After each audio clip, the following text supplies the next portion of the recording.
Hello, everyone, and welcome to the episodic discussion for Grand Theft Auto, the entire series. I'm Bane for you. I've been a regular on these podcasts for a little while, and I'm hosting today. And we're going to start off in order with Conso. Conso, yes. Conso from Italy with food. Hello, everybody. Yep. And Shadow Pyro? Is dear Shadow Pyro. My second podcast, I did the horror podcast one, so I'm happy to be back. Rimor? I hope I pronounced that right. It's Rimor, yeah, close enough. Hey. This is my first podcast, so nice to meet you all. I'm going to butcher this name, I know it. Satilas? Hello, this is Satilas from Finland. This is my first podcast. And then Shadow 1990. Yeah. Hello, I'm Shadow from Switzerland, and I have been on a couple of podcasts before, so hello. Yeah, alright, so ready to get into the questions? Of course. Alright, question number one, what is your initial experience with the Grand Theft Auto series? What kind of got you invested into the criminal world in the first place? So are we gonna go in order, or we're just random? Let's go in order. I'll start. I got the first game when it, which is a later question also. I got the first game about a year or two after it came out in a bundle with that and the London expansion. And kind of fell in love with it, and have just played ever since. Gonzo? Oh yes, sorry. Now, if I recall correctly, it was around about the time I was in elementary school, and I also got my PlayStation 2. And we were around the time where Grand Theft Auto San Andreas was in full hype mode. So there was, they were talking about it I think even in the news because they were talking about, video games that make children violent and all that kind of stuff. And yes, it was, I think my friend had San Andreas, or anyway, it was getting close to it. And that's it. That's how I discovered the game, basically. Shadow Pyro? Okay. Yeah, no, my first one was GTA 2 back in the day. Got it not when it came up, but long after everything had died down. I think it was after 3, but that was my first experience, and I just enjoyed roaming around and running people over in that game from the top down. Well, I first saw my cousin playing the second one. It came out in '99, so I was probably around 9 years old. And basically what I remember about it was I saw him put a car bomb in a school bus and then explode it in a crowded street, and I was a kid, so I thought it was the coolest thing ever. And then I picked up GTA 3 the year it came out, and I've been playing it since. My first experience with GTA was on GTA 3. I was 5 years old when I got it. I was like, that's a nice cover. I'll get that game. Then my mom bought it for me and was like, wow, this game's violent. I like it. Wow. And Shadow is muted. Yeah, sorry. Yep. So, yeah, I also started with the first one, if I remember correctly, and yeah, it was around that time in my life when I discovered the more violent side of video games, I guess, with, well, what I was playing back then was also Diablo 2 and some other shooter games, a bit more brutal stuff. And I think it was probably my brother who brought this home one time, and we had a lot of fun doing random stuff, running people over, and I don't think we ever did any missions, but it was still fun as hell. Oh yeah. So now on to the next question. What's everybody's favorite and least favorite GTA game? I'm going to be a little contrarian here. I'm going to say Vice City Stories. I love that one. I've spent a lot of time playing it. I wouldn't say it's the best, but I put probably about 700 hours into that game. Yeah. Least favorite would be Liberty City Stories. So, the Boss Stories game? Yeah. Okay. Now, as far as I know, because I must admit I haven't played all the GTA games religiously, but I can say I have an idea of all of them. For the favorite, I'd say in an ex aequo, San Andreas and 4. San Andreas because of the environment and 4 because of the character. And the least favorite, GTA 5 because of all the economy model and how they are basically nickel and diming players with microtransactions. Oh yeah. For me, favorite, probably the most typical answer is San Andreas, because that's the one I spent the most time on, that I grew up with, just roaming around on my BMX on that game. And the customization that you could do in that one as well is just crazy, and I enjoyed the story. Least favorite, I wasn't that big a fan of 4. I mean, probably because after the hype of of San Andreas, and how much time I spent on that, I was expecting something similar to that, and then the character was so drastically different. But it was so good, but I think that's probably my least favorite out of all the ones I spent a lot of time on. Yes, I have to agree with you with these first impressions, but in retrospective, I learned to appreciate GTA 4, especially for the characters and the more mature environment. Yeah. Because, well, I remember San Andreas at the beginning, compared to Vice City, was it Vice City? Yes. Compared to Vice City, the map was huge, there was a lot more stuff to do, and, I mean, I remember, I still have it behind me, that they made a preview, an 8 pages special preview to San Andreas or something like that, just to show how groundbreaking the game was in a magazine. My favorite, I've got to go with 5, honestly. I don't really play the online modes, so the microtransactions don't matter much to me. But I really liked being able to switch between characters during the heist missions. I liked that there were more than one main character, and I honestly like to play in first-person mode, and I use the PC version, so I've got that. Least favorite, that's harder to say. I might have to go with 3, and that's just because, even though I loved it when it came out, the main character isn't as interesting as the other main characters because he's a silent protagonist who doesn't really speak. Well, it didn't have anything to say, just that's it. The strong silent type. Exactly. Right. My favorite GTA has to go to Vice City. Got the setting and the 80s, main character, and the ability to purchase properties first time. That was really nice, even though it was like, I know the grind, some money, some parts, but it's really good. I loved it. But my least gotta be either Chinatown or 4. But I'm gonna give it to 4 since I barely played Chinatown. Is Chinatown the Game Boy Advance one? The PSP. PSP, that's one. Actually, it was a PSP and DS. Yeah, I was gonna say, I think it's DS too. Yes. I believe it also had a smartphone spin-off or something like that. Yeah. I recall one of my classmates at high school playing it. Yeah, I never really bothered with the mobile installations. But yeah, for me, the most favorite one, I would have to say Grove Street represent San Andreas, because there's so much cool stuff in this game. There's, riding around with bicycles. Then the first time I think you had the ability to swim around, if I'm remember correctly. The first time. That was mind-blowing because every other guy in the game before couldn't swim for some reason. That was nice. And there was just so nice cityscapes that it had, and the different kind of cities, then the hinterlands or the foresty area where you could just screw around with like quad bikes and stuff. It was amazing. We can say it was the most rich and varied environment. Definitely. Yeah, definitely.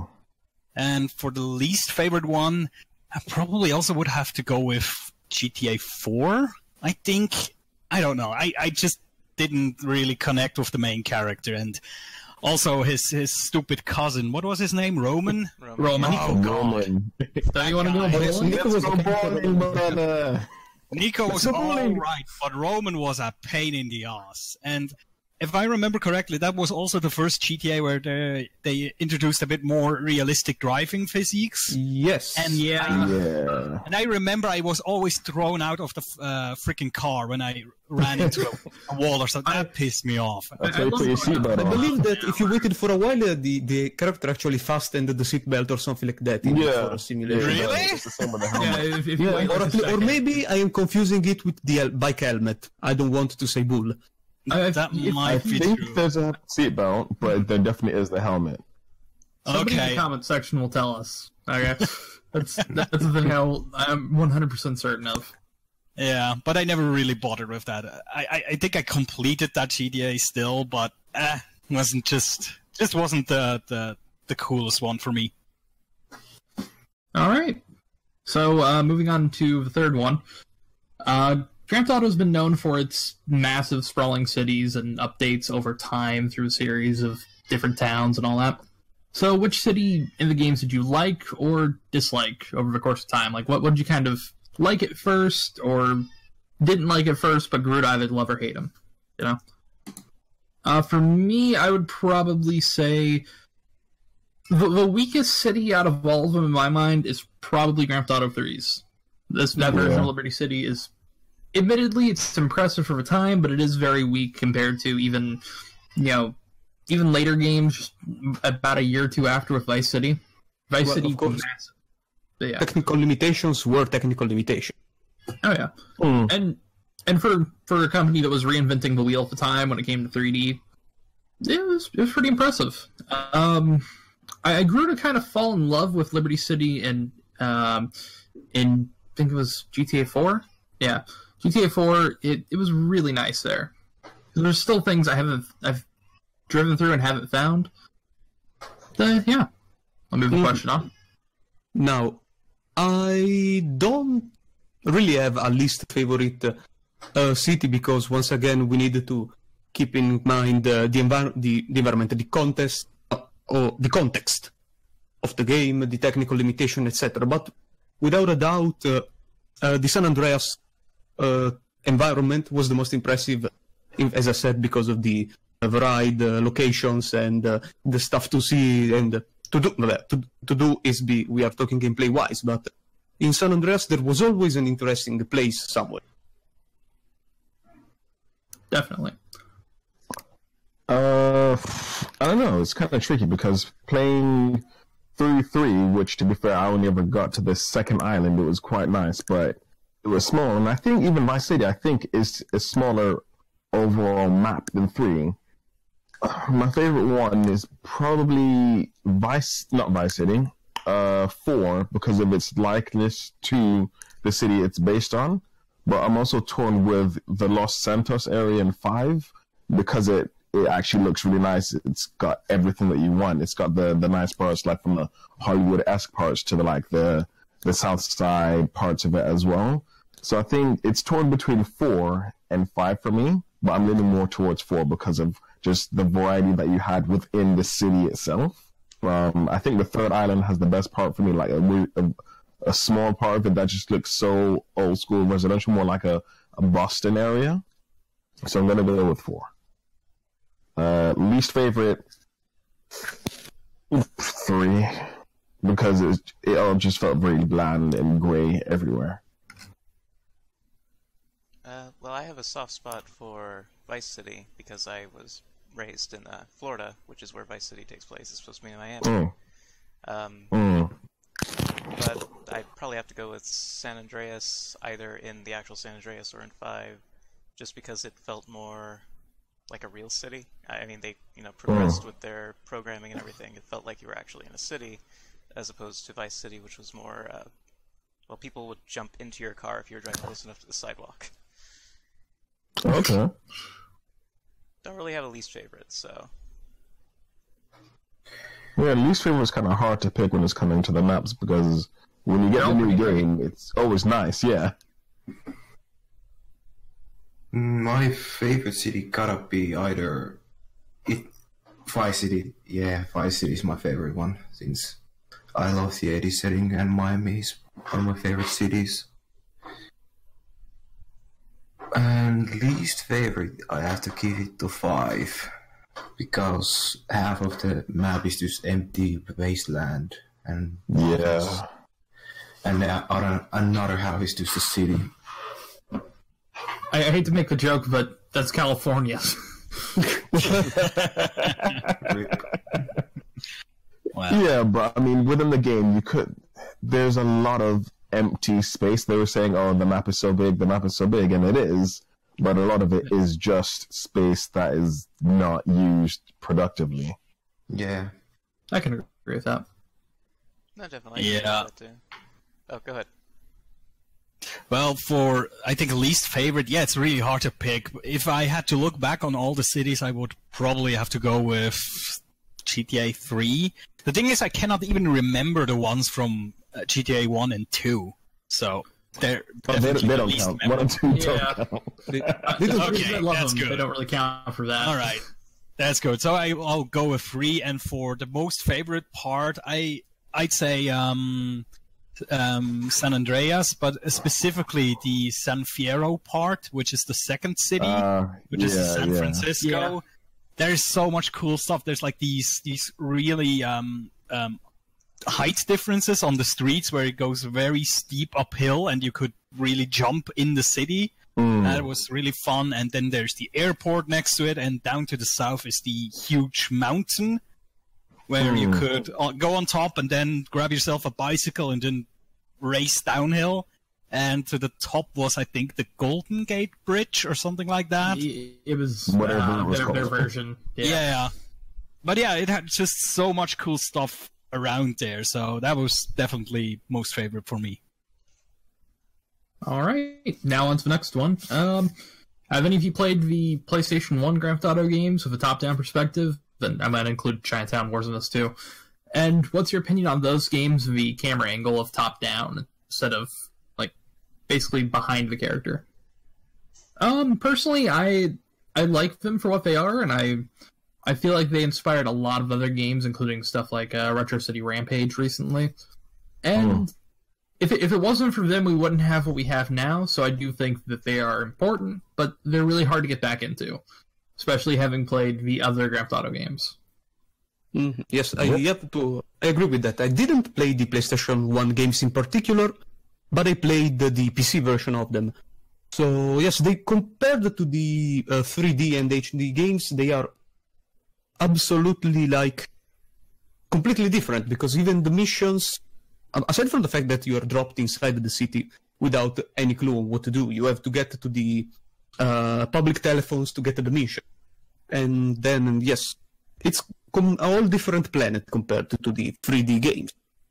And about the camera angle, well, I guess it was because it was a technological limitation of the time. And I don't think they could have managed to get a gameplay this smooth using another system, considering the limitations of the time. Yeah, I'm completely on board with Konzo right there. I mean, you literally dropped in out of nowhere. You don't know what's going on. You don't know how to play the game.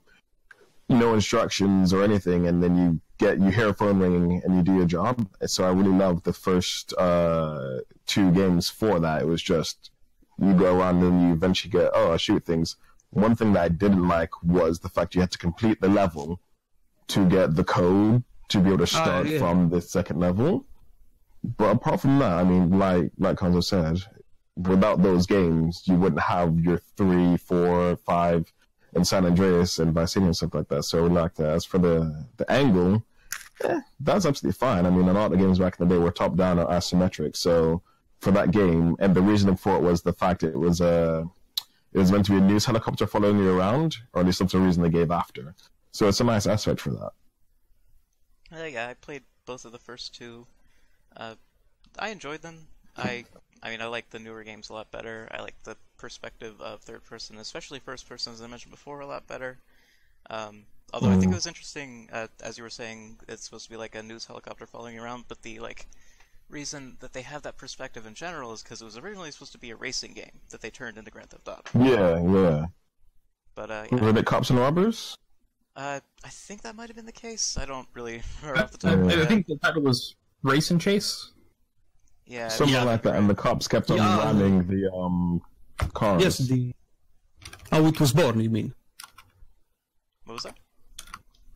Oh, sorry.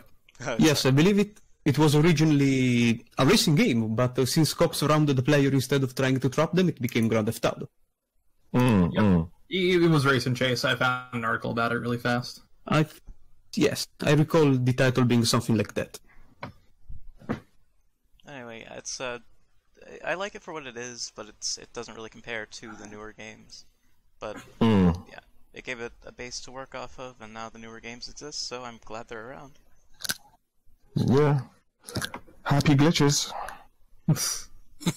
Look, for once, it's a glitch that became a feature. We never stopped believing. Have you already went Shadow? Well, the thing is, I played 1 and 2, and it was an interesting kind of an experiment with that camera perspective, but I really like the newer ones more.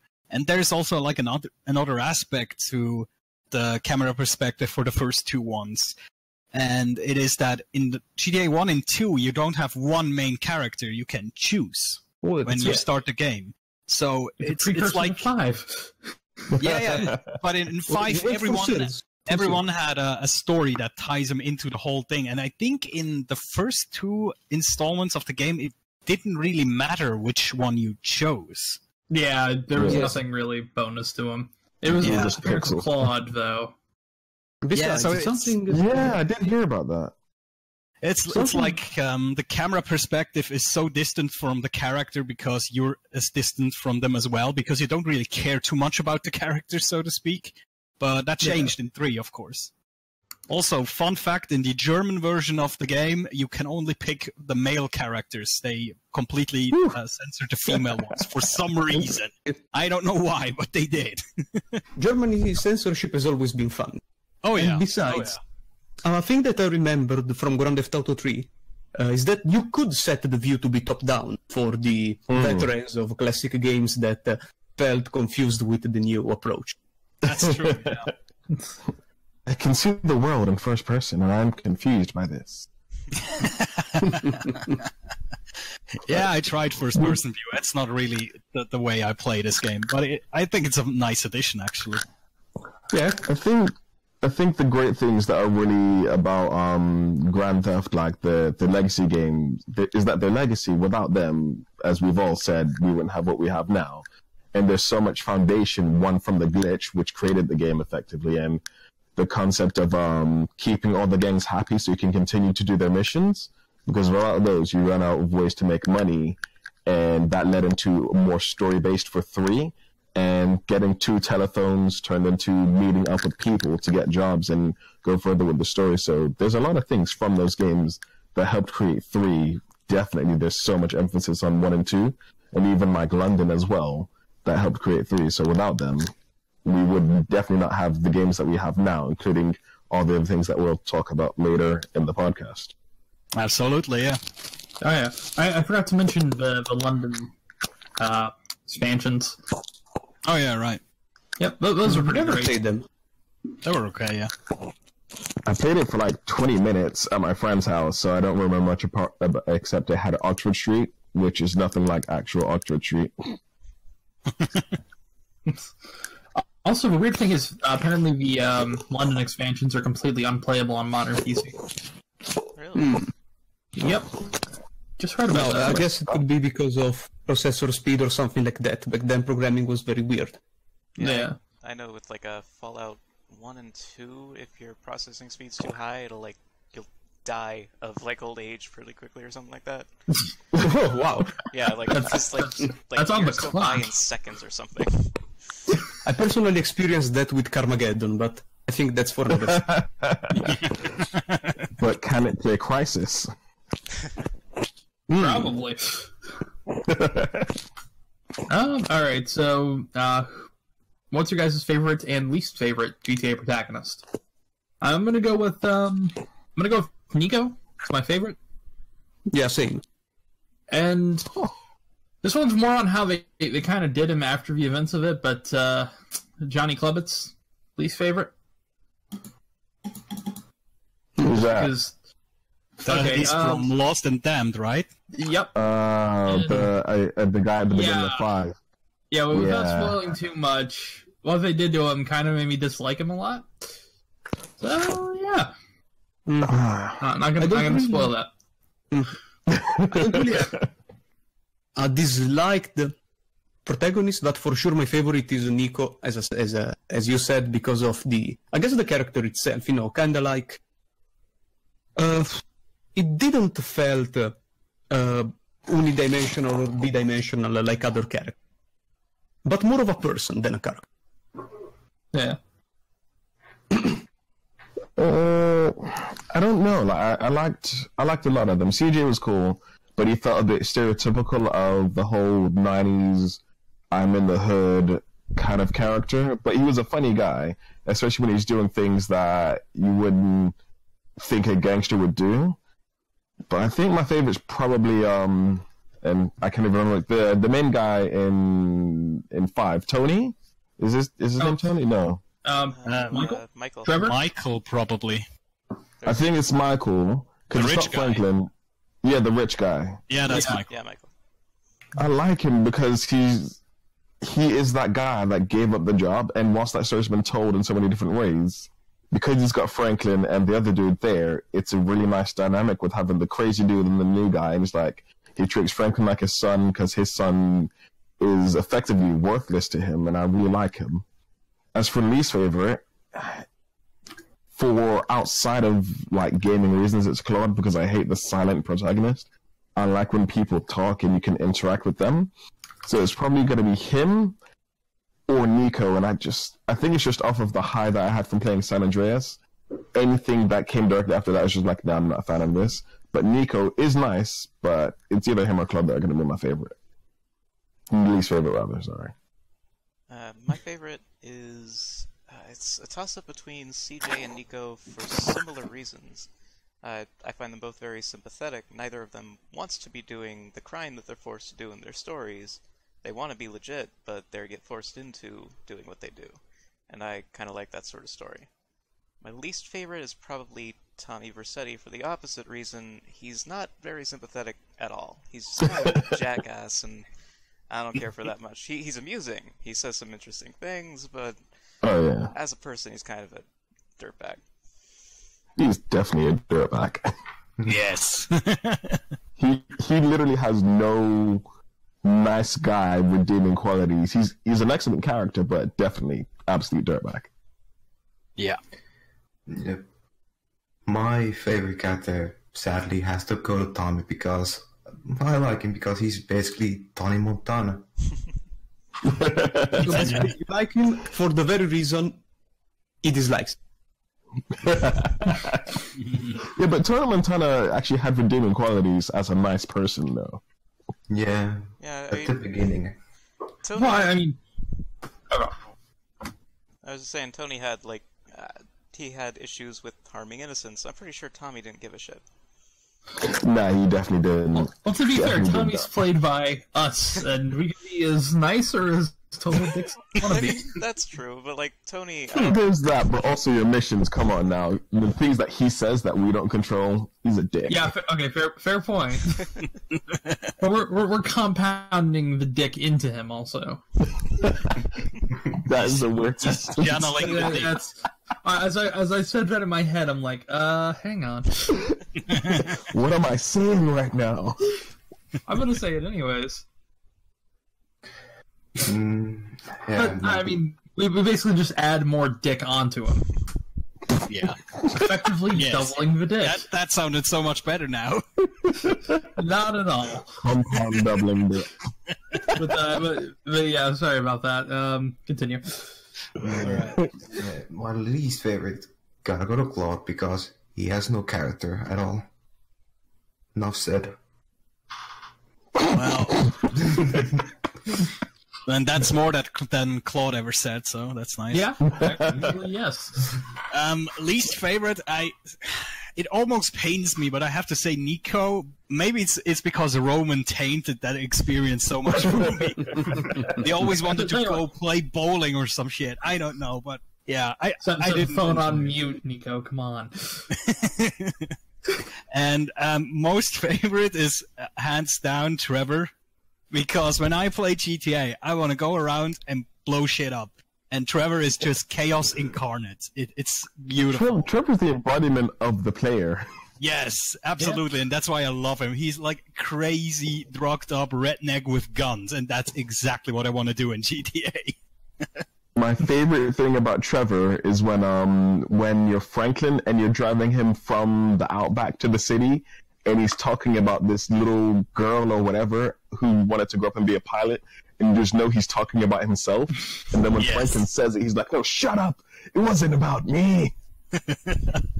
Oh yes, so many great dialogues in this game. It's amazing. Yeah, love him to death. He's awesome. And now I can't watch The Walking Dead without thinking of Trevor. Yeah, actually, seeing him on there, I'm just like, wow, I wonder when the next DLC's happening. Nice. They might have some Red Dead Redemption type undead thing in GTA now. Oh god. I'd pay for that.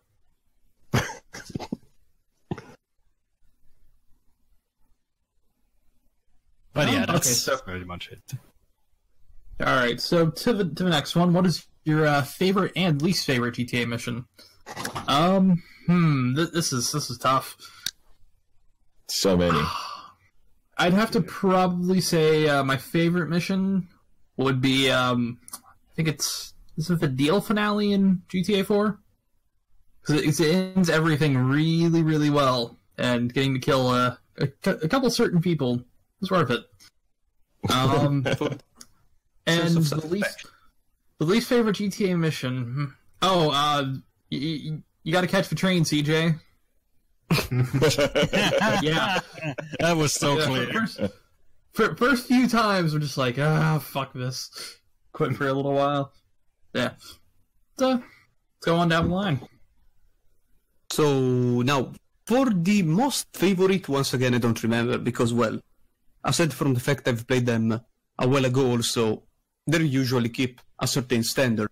But for the least favorite are plane missions in general. Probably because also I played many of the games on PC, so you can't really control planes with a keyboard. Yeah, but absolutely I couldn't stand them. There was one in particular that besides, it was the mission that blocked me from continuing with San Andreas.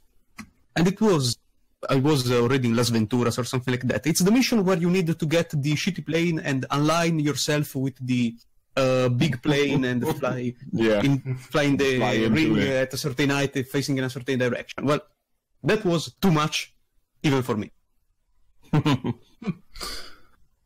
I've got two favorite ones, and they're both from San Andreas. It was one of them when it was the toy factories or the two nerds, and they were like a warring faction. You had to get the toy airplane and fly around and RC take out ones. some things in the city.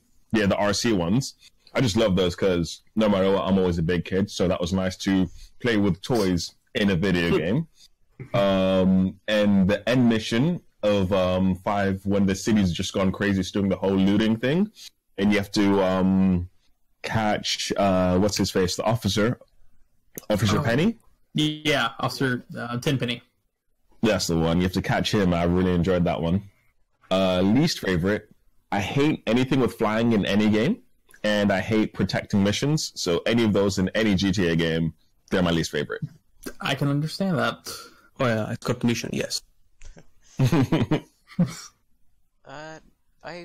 My favorite in general are the heist missions in 5, and that's just because you have to do a lot of setup to get them started. There are different ways to actually do them, and they encourage you to switch between your characters as you go through those missions, which I greatly enjoy. I like switching around with characters. That's just a lot of fun for me. Least favorite, I don't really know. I can't think of any off the top of my head. I've been trying to think about it, and I just probably blocked them all out of my memory. Vice City, I think it was, had a mission where, or maybe it was San Andreas, one of them two, had one where you had to like go save a guy who was in a burning building, I think. All I remember is yeah, I know what you're talking about. San Andreas, would maybe. fail immediately if you use too many cheat codes, and I really like to use the cheat codes in those games, just like spawn a tank or have a I flying think- car. Talking about cheat codes would open an entirely new podcast, probably. So maybe How many cheat codes do you guys remember to today? Yeah, funny enough, probably none off the top of my head, but if you put a controller in my hand, I'll probably be able to do Yeah. Oh, absolutely, yes. That's just muscle memory. I remember the first Up, weapons down, cheat left, right, up, down, and the left. health code, and that's it. Also, because I remember the weapon cheat codes that were very similar. They had like combination of R1, back R1, heel, R2, L1, L1, and then L2. Yeah. yes, and then a different like directional keys combination. Yeah, Mm-hmm. right. I played it when I was very very young. I played them on PlayStation 2, but not much. I mean, when I played them on PC, I tried to go the notched route because of moral integrity, I guess. But I never did any cheats on 4 because it was too much effort to dial them in. I just preferred using the controller to do them. But San Andreas and 3, nothing but cheats all day, every day. Yep. Besides, I think there are. I mean, some of the cheats were also pretty rad, like the one that put the city into riot mode or something like that. Oh, yeah. I like- like that one. Or like pedestrian with weapons and pedestrian that attack you. I broke Yeah. the game by that. You know, it's weird to think about. The Grand Theft Auto series is kind of the last bastion for cheat codes. Yeah, I was That's thinking- kind of true. I was actually thinking about Yeah. that recently. Because cheat codes used to be in everything. Like, you I mean, have to go to, like, I websites to remember find them. even the first Siren game had some, I think, right? It might have. Yeah, I think it did. Obscure things that I don't think people really thought of at the time, and then now Grand Theft Auto Yeah. is the last big one of cheat codes. Most you'll get now is, like, console commands. Yeah, Yeah. or any files. Considering Oh, yeah. the fact, considering how the game's development has evolved, I guess it was also a natural evolution since now you can access many of the hidden controls in a different manner than the key combinations you used to put. Yeah. Yeah, true. And in online games, they basically sell you cheat codes now with like microtransactions, so to speak. So yeah. Oh, we'll get into that one with this game in a minute. Yeah. Oh yeah, it's among the next question. Foreshadowing. But we got about Spoiler we got So about wait, 10 were questions. we all done with the favorite missions? I'm not quite sure. Yeah. Yeah, think that was I- the last one, I think. All right, so real quick, least favorite, get on the damn train. And the most favorite from the same game is the one of the last missions, Riot, where the city goes Yeah. into Riot. That's so amazing. All the people driving around like crazy, causing accidents, just shooting. It's so freaking fun. It was great. I remember having a save state with that mission, so the city would just remain in Riot mode, because that's just way more fun to screw around with. Oh yeah. It was a lot more interactive, definitely. Oh yeah. Okay, so now to the next one. If you could only pick one GTA soundtrack that resonated with you the most, which one would it be and why? You can only pick one, no multiple choice. Which that makes that one a little bit harder. Okay, if it was multiple choice, ones I would pick. I'm getting the was out. It would probably be both 4 and 5's Classic Rock Station. I think those are great. If I had to pick one of those, it'd probably be GTA 4. GTA 4 had a lot of great classic rock. But You know what? Yeah, go on. I don't remember any sound. I'm trying to Seriously, I think mostly because I used to put the custom soundtrack in and listen to my song. Yeah, nice. Yeah, that's how you get around this question. I played my own music. Yeah, and then I put my own stuff on. I think encompassing everything, Vice City for me has the best soundtrack because it literally captured the 80s and the way it referenced other of its radio stations, like you've got Flash and then you've got Flashback and things like that for the references, those kind of mini Easter eggs, I guess you could say. and it just captures that whole time with what was. It wasn't just like, oh, we're gonna put the big hits from the 80s. It's like you're gonna play what was playing on the radio and in the clubs in the 80s at the time. So there's just unknown songs that were there as well. So for me, that's probably the best one. But I think 4 is also really good for the same reason. That was like the first time I had up-to-date music in anything. And it just captured what early mid 2000s whenever it came out, and it was just, it's because 2008, so it's pretty much 2007. Well, later. 4, and all the music that came out at that time, you'd hear certain songs like, "Whoa, is that song on this now?" And it was just really good. But for me, Vice City. I've definitely got to go with San Andreas because I mean it takes place in 1992, and that was the year I was born. So that's the music I grew up with. So it brings back a lot of nostalgia for me because, again, that's the 90s. I remember her killing him the name when that came on the radio. I was like, oh my god, this song is amazing. That exactly was the song I was thinking of, in fact. I think it was Radio X that came on all the time, and I basically just played that station waiting for that song to come on. I have to say, those Mexican channels in GTA 5 got stuck in my head. El Sonido? Yes.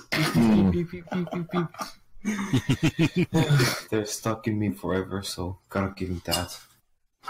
Who's your favorite radio host? Oh, Laszlo. Yeah. I don't know. It's gotta be Laszlo. That's not really fair. Isn't every game since 3, I think? Even the PSP ones. Yeah, he's the best thing ever because he actually has a journey and a personality. He's like he's the only one that makes complete references to what he's done. People's like, oh yeah, I had a bit of downtime in this when he wasn't on many of the stations, and then he came back, and like especially in 5, it's just the best thing ever. Oh god, those 2 missions with him. Speaking of 5, though, I honorable mention, I guess, to the talk show host guy. I don't remember his name. But I listen to the talk radio. Oh, the black guy, the crazy one. Yeah, I love him. Yeah. Most favorite soundtrack is going to be Vice City, V-Rock. Just the most amazing sound. Twisted Sister, Ozzy Osbourne, Iron Maiden, Megadeth, Slayer, Judas Priest. It's just my sound, and I listen to that all day long. It's amazing. Ton of great songs. Oh yeah. And Laszlo. That's a bonus. I spent forever on Flash just waiting for Billie Jean to come on. And I can't remember the other station that was, what's her face? I Live Among the Creatures of the Night. I know what you're talking about. Oh, fuck. I can't think of it. I have it on my iPod as well. Barrington? Whatever her name is, you guys know what I'm talking about. Yeah. Yep. I'm probably going to shout out later on the podcast when I remember what it is, by the way, so just be warned. All right. Okay, has everybody went? Yeah. So. Okay, all right. So now, after the success of Grand Theft Auto 5, there was a massive era of Grand Theft Auto clones, which tried to replicate the success of the open world and the crime elements of Grand Theft Auto. Which one was your guys' favorite and least favorite GTA clone? Okay, so I'll start with this. I'd have to say, what was that? I'm trying to think. It's the PlayStation series, set in London. What was that? The Getaway. Yes, you're right. That was probably the best. I consider a GTA clone a little bit. Oh no, definitely. It's more a linear game compared to a Grand Theft Auto clone, I guess. Yeah, but I still probably would consider it a little bit. It's definitely a clone. Great combat, just everything about it was good. I love it, and I wish there was more of it. And then my least favorite's gonna get some heads turned here. True Crime, New York City, I think it was. One of Snoop Dogg. Oh, man. That's my least favorite. Well, what did you think about L.A.? The first one, I think it was. L.A. was okay. It wasn't good, it wasn't bad. It was sort of, in my eyes, it was just sort of like right in between. You know? Like, it's okay.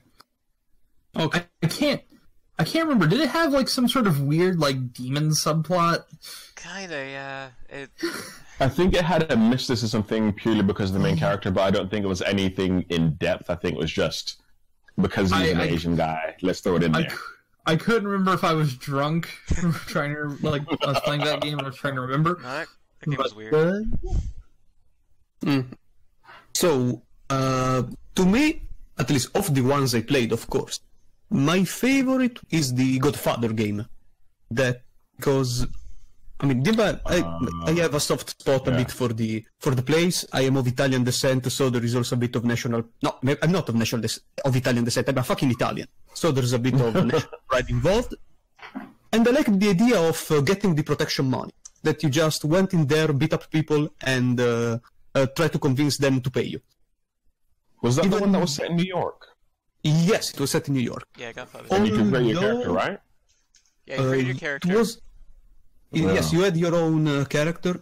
That I recall was, I think it was anyway tied in with the plot of the movie. You also followed the various key events of the movie. Yeah, the whole plot took place. The only flaws I can think of it though were that first off, the car models were complete ass.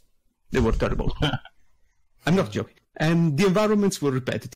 But aside from that, I feel like it was a very valid Grand Theft Auto clone.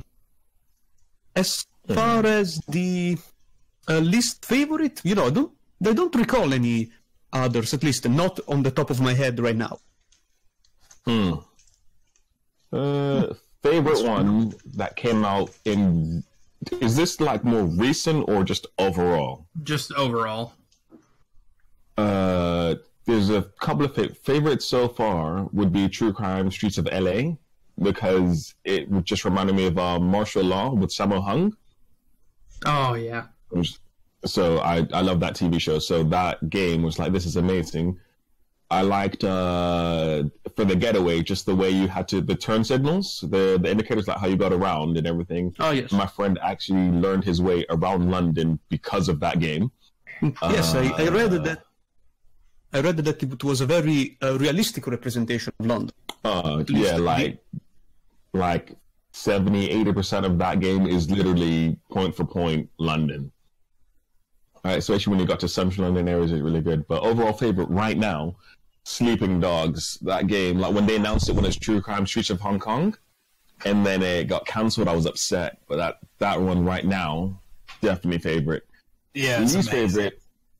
Saints Row is going to be my least favorite. As much as I enjoyed the first one, just playing through and how silly it was and how fun it was, it just didn't really hit me the same way that the other clones did. And now it's not even a clone, which is really good as its own game now, but it just kind of took a step somewhere else. Saints Row kind of started going downhill from the third onwards, because I think the biggest mistake they did was recycle the same map over and over. Yeah, and now they've completely made it a different series.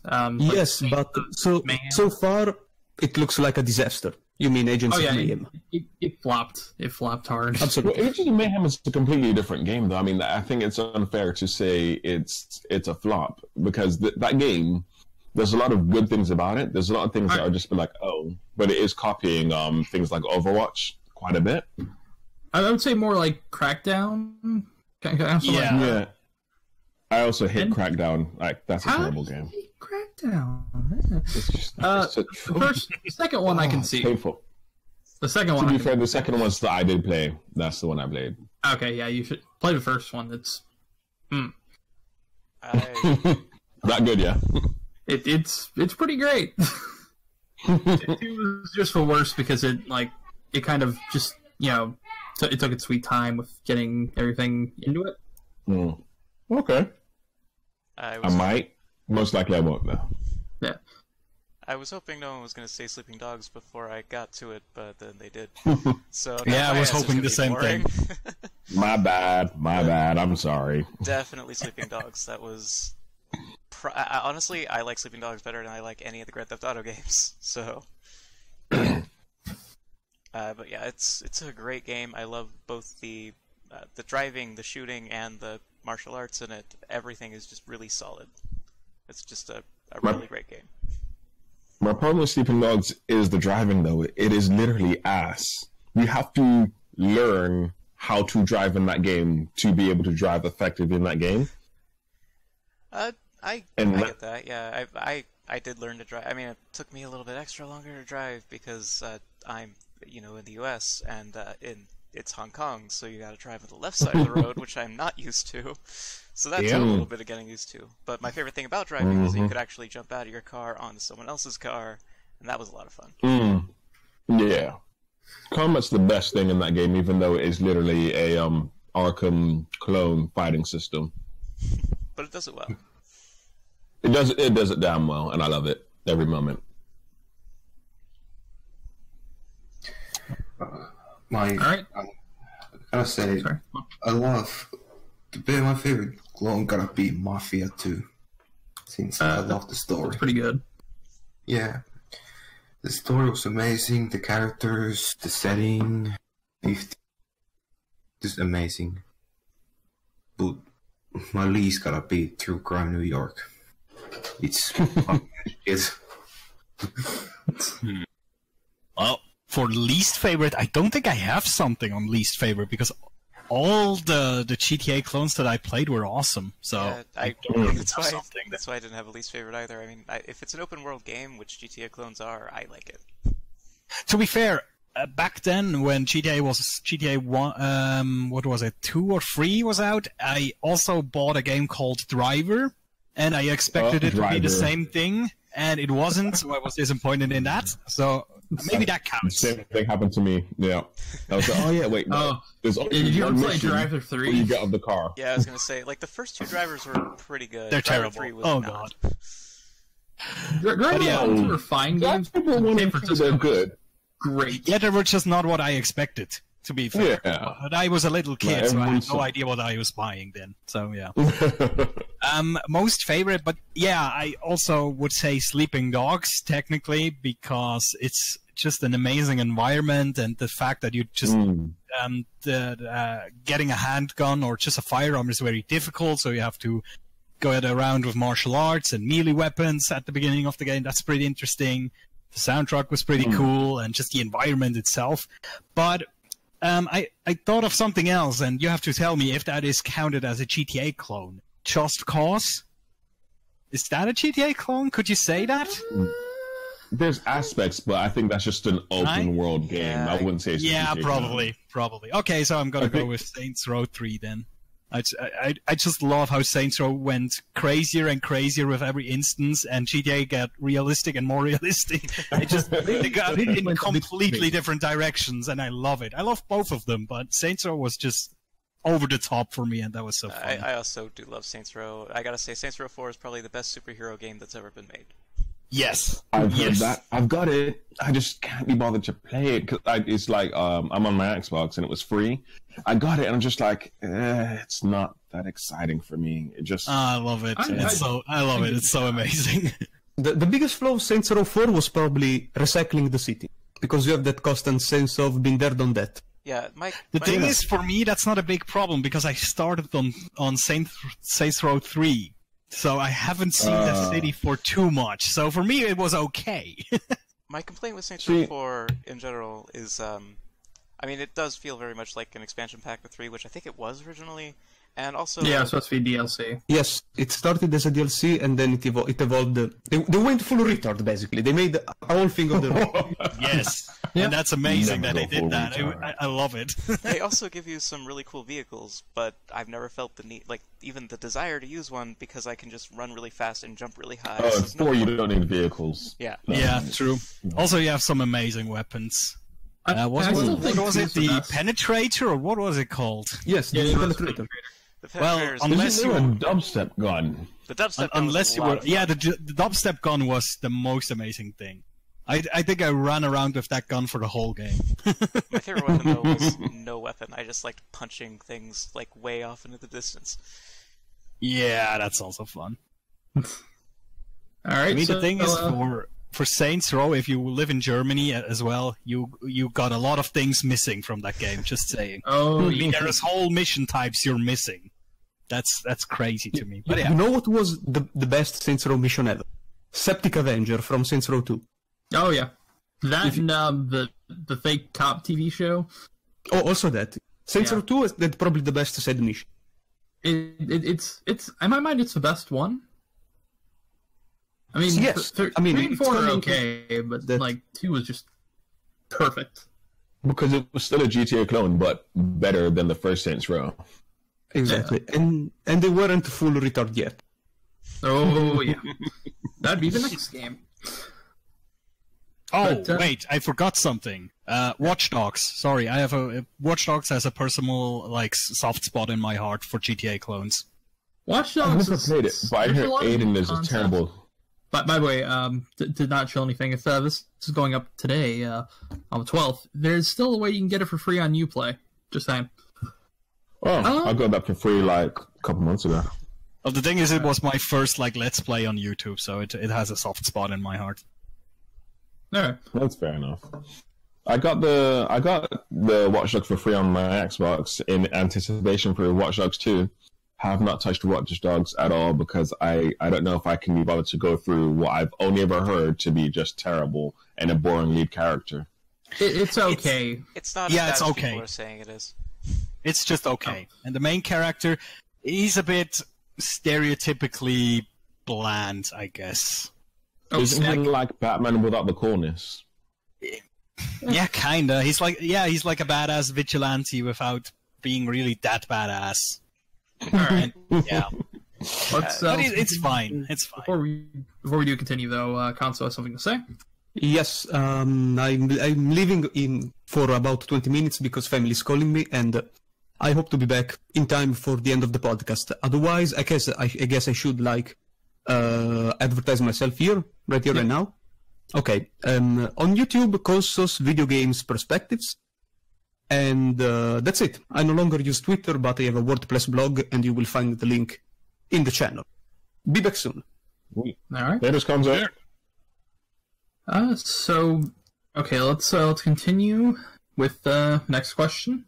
Have any of you guys played the portable Grand Theft Auto titles? And if you have, what's your experience with them? And do you think Rockstar should make one for any other portable consoles like the Switch or possible Vita 2? I've played all of them. Again, as my favorite is Vice City Stories. I enjoy them a lot, especially Vice City Stories. But do I think they should make another, designed for something portable? I mean, it would be interesting to see a VR game. Okay, yeah. I'll talk about that. You can do mobile VR, stuff like that. But yeah, I wouldn't mind seeing it on something like that or a Switch. Yeah. All right. Down the line. I played them. I played them when they converted them to the PS1 the PS2. So I played Liberty City Stories, which I liked because the places you went were places that you couldn't get into. Like there was a house somewhere, and that was you stayed around the corner from the first place you did in 3, which is a nice touch. The characters were interesting, but nothing really drove me to say, you know what, these are really great stories. But I never played Vice City or Chinatown. The closest thing that you really got to it for later on was the Ballad of Gay Tony and Lost and Damned. And I think those are probably the closest you'll get to having those kind of portable stories. I played a little bit of Vice City Stories and Chinatown Wars. I had them both on my PSP before my PSP died, so I didn't get to play them very much. I think I liked Chinatown Wars more because it was more made for a portable system rather than just being sort of a kind of watered-down version of Vice City.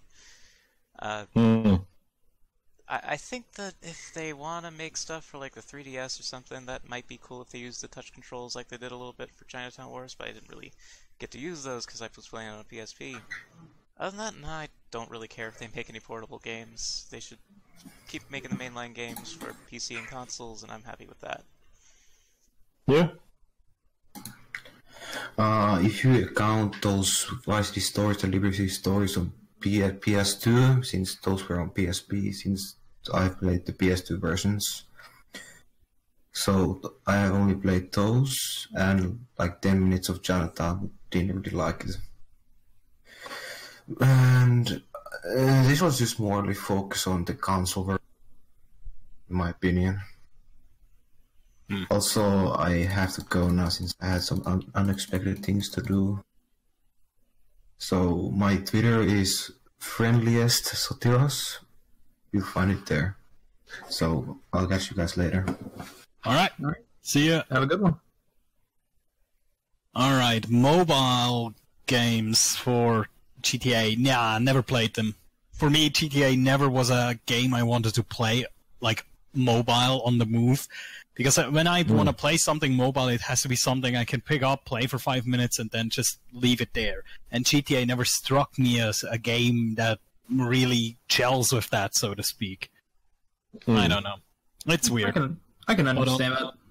But on the VR front, that's actually something interesting because there's two ways how they can do it. I guess they could do like a sit-down VR experience, so to speak, and that would be okay. But what I would really love is like a room-scale GTA VR experience. But then the problem would be how would they deal with the transportation, the walking, so to speak, because most games have a teleport system, and that's not cool. In GTA, I could not imagine that. And there has been some interesting concept for movement, but so far nothing that you have to say, yeah, that's the best thing, everybody needs to do that. So they still have to figure that out. I guess there's a horror game that has it with a clown, and you like use the arrows on the headset to move forward and back and look around.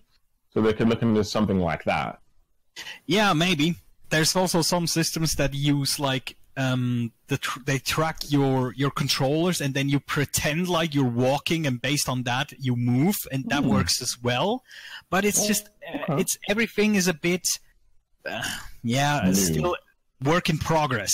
So they have to solidify it first. Yeah, then maybe I want VR to progress to the point where I can like walk on a treadmill or something and move around. Yeah. Okay, that would then be horrendously expensive, I would say.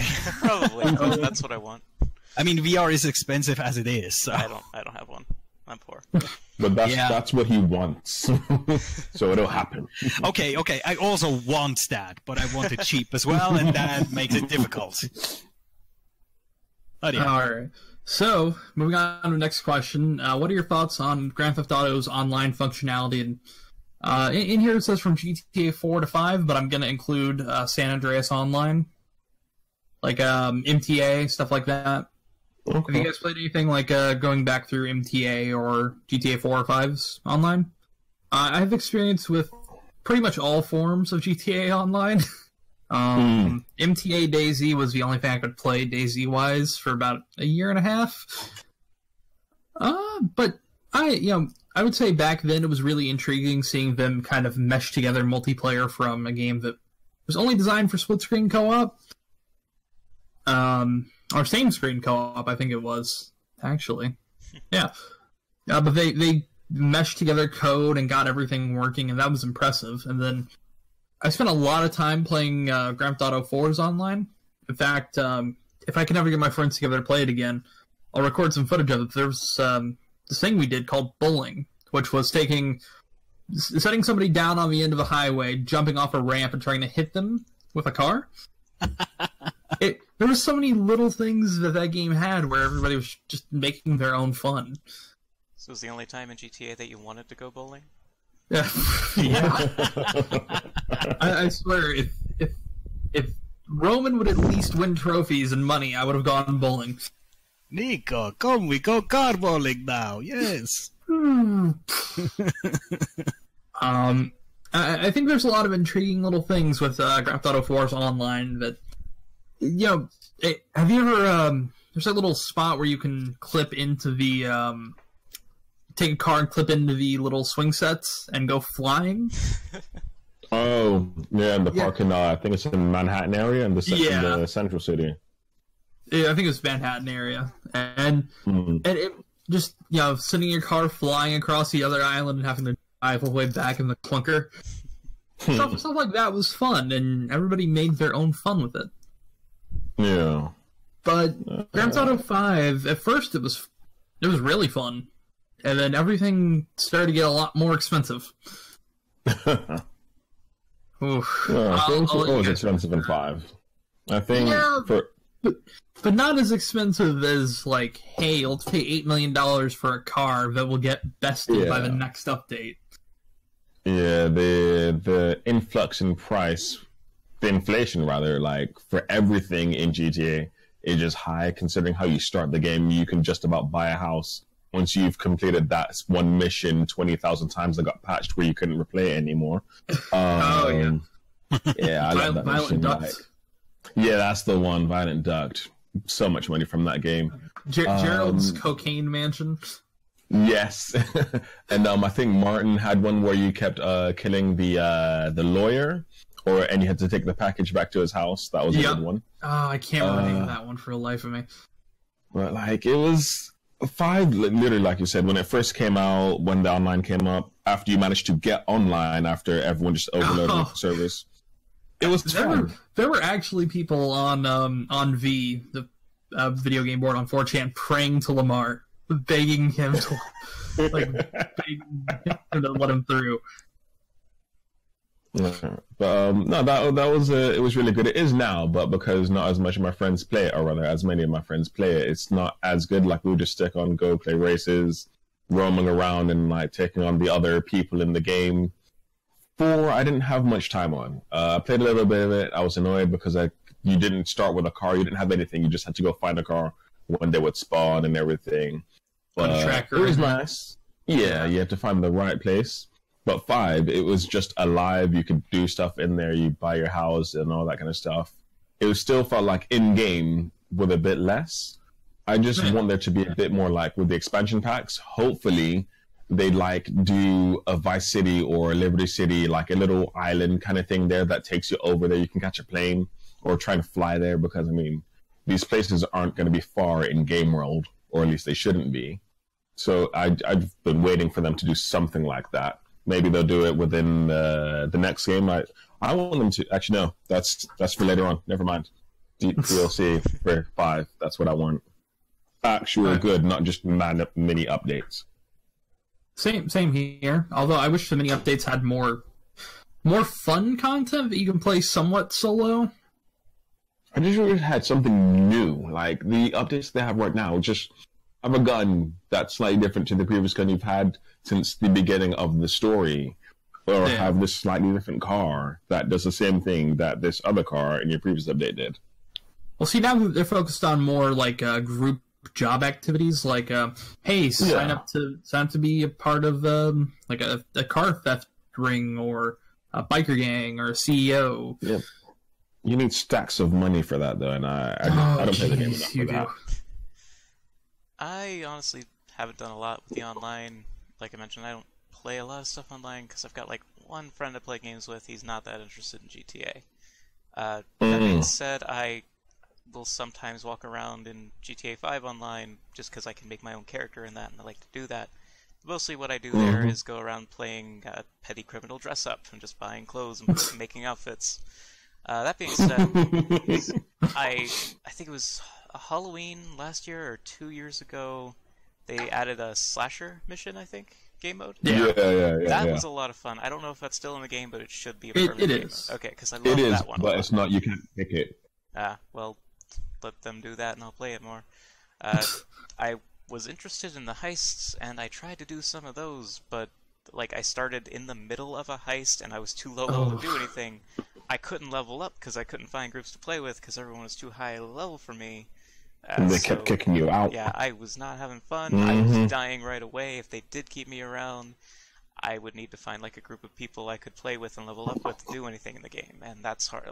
I think that's the problem with GTA 5's online mode, besides all the microtransaction shit, is that it's not very new player accessible. Although I have heard there's like a battle royale mode coming out. That sounds kind of interesting. Yeah, it's like of course there is. It's already out.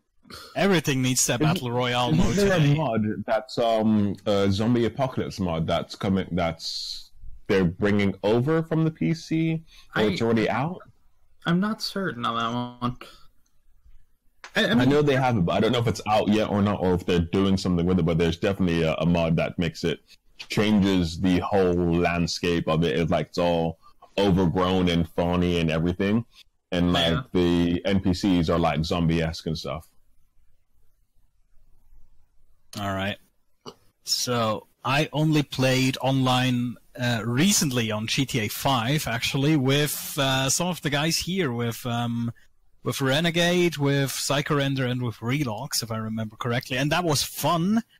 But I had the same problem that the online mode wasn't very accessible to me, because I was running around most of the time without weapons because I don't have money, and getting money seemed, at least to me, very difficult or very tiresome, so I didn't really bother anymore with online mode. I never played it for myself again. I just played it with some of the guys, and that was fine, but I don't know. The economy seems really grindy to me. Oh, it is. It is. As soon as you played it since launch, Yeah. This isn't playing this game from the beginning. Getting money is the longest thing that you can do in that game online. You also can't transfer your characters now to PC. I learned that the hard way. Damn. Okay. Yeah, because I was going to transfer... Because I've got a lot of money on my Xbox One profile, so I was like, hey, all right, I'll be able to play both on and all that. Nope, they don't let you transfer anymore. Shit. Okay. Yeah. When did they stop that then? I think it was like about a year ago. Why did they stop doing that? Sounds like a feature you would add rather than take away. Yeah. Well, they had it at launch on, like, if you went to Xbox One or PS4, you could pull up from that. And then I think it was from the 360 and the PS3 to Xbox when they launched it then, and then launched it to the PC. That's where you could. Yeah. Weird. But yeah, it sucks. I refunded the PC version immediately after I found that out. Okay. Obviously, yeah. Yeah, I don't know. The online mode seemed so grindy to me, and if I wanted to play a grindy online game and put hours and hours into an online game, I probably would start to play World of Warcraft again, and I swore I would never touch that thing in my life again, so yeah, not gonna do that. I've heard they've been doing good stuff with it, but I don't know. I played my fill of WoW, I'm done with it.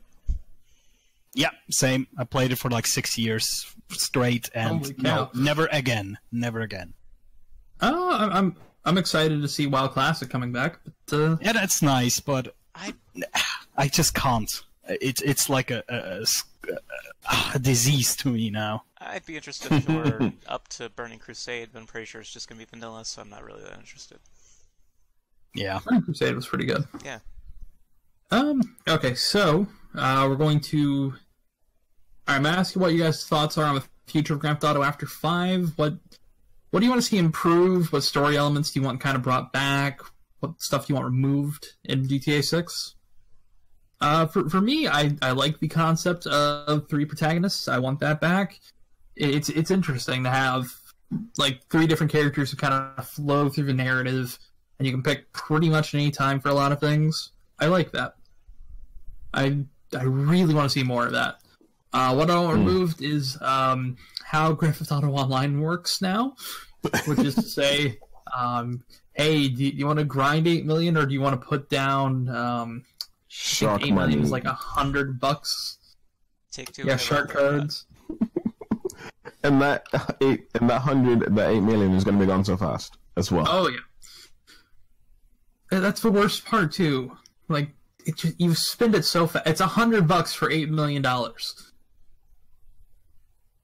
Who pays for that? People do. That's that. crazy. No? Whales. I mean, think a couple of my friends did it, and I'm just like, why? I've had shark cards bought for me because a friend's like, here, I got this money anyways. Screw it. Like, please don't.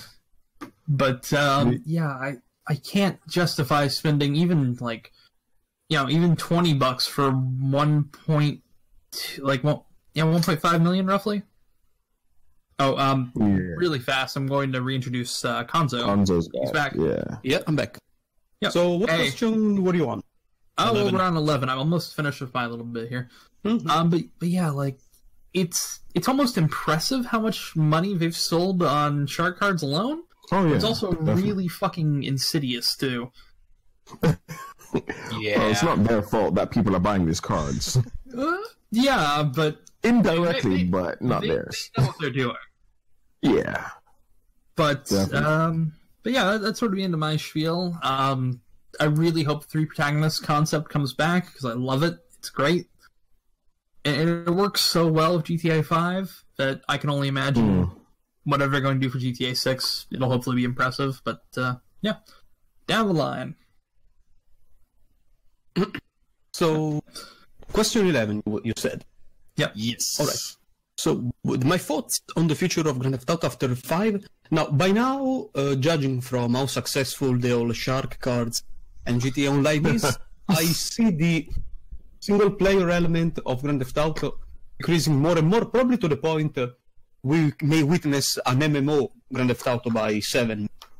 Oh no. And, So Elder Scrolls Online. yes, except This time. it's in Grand Theft Auto. Oh god. So, I know, right?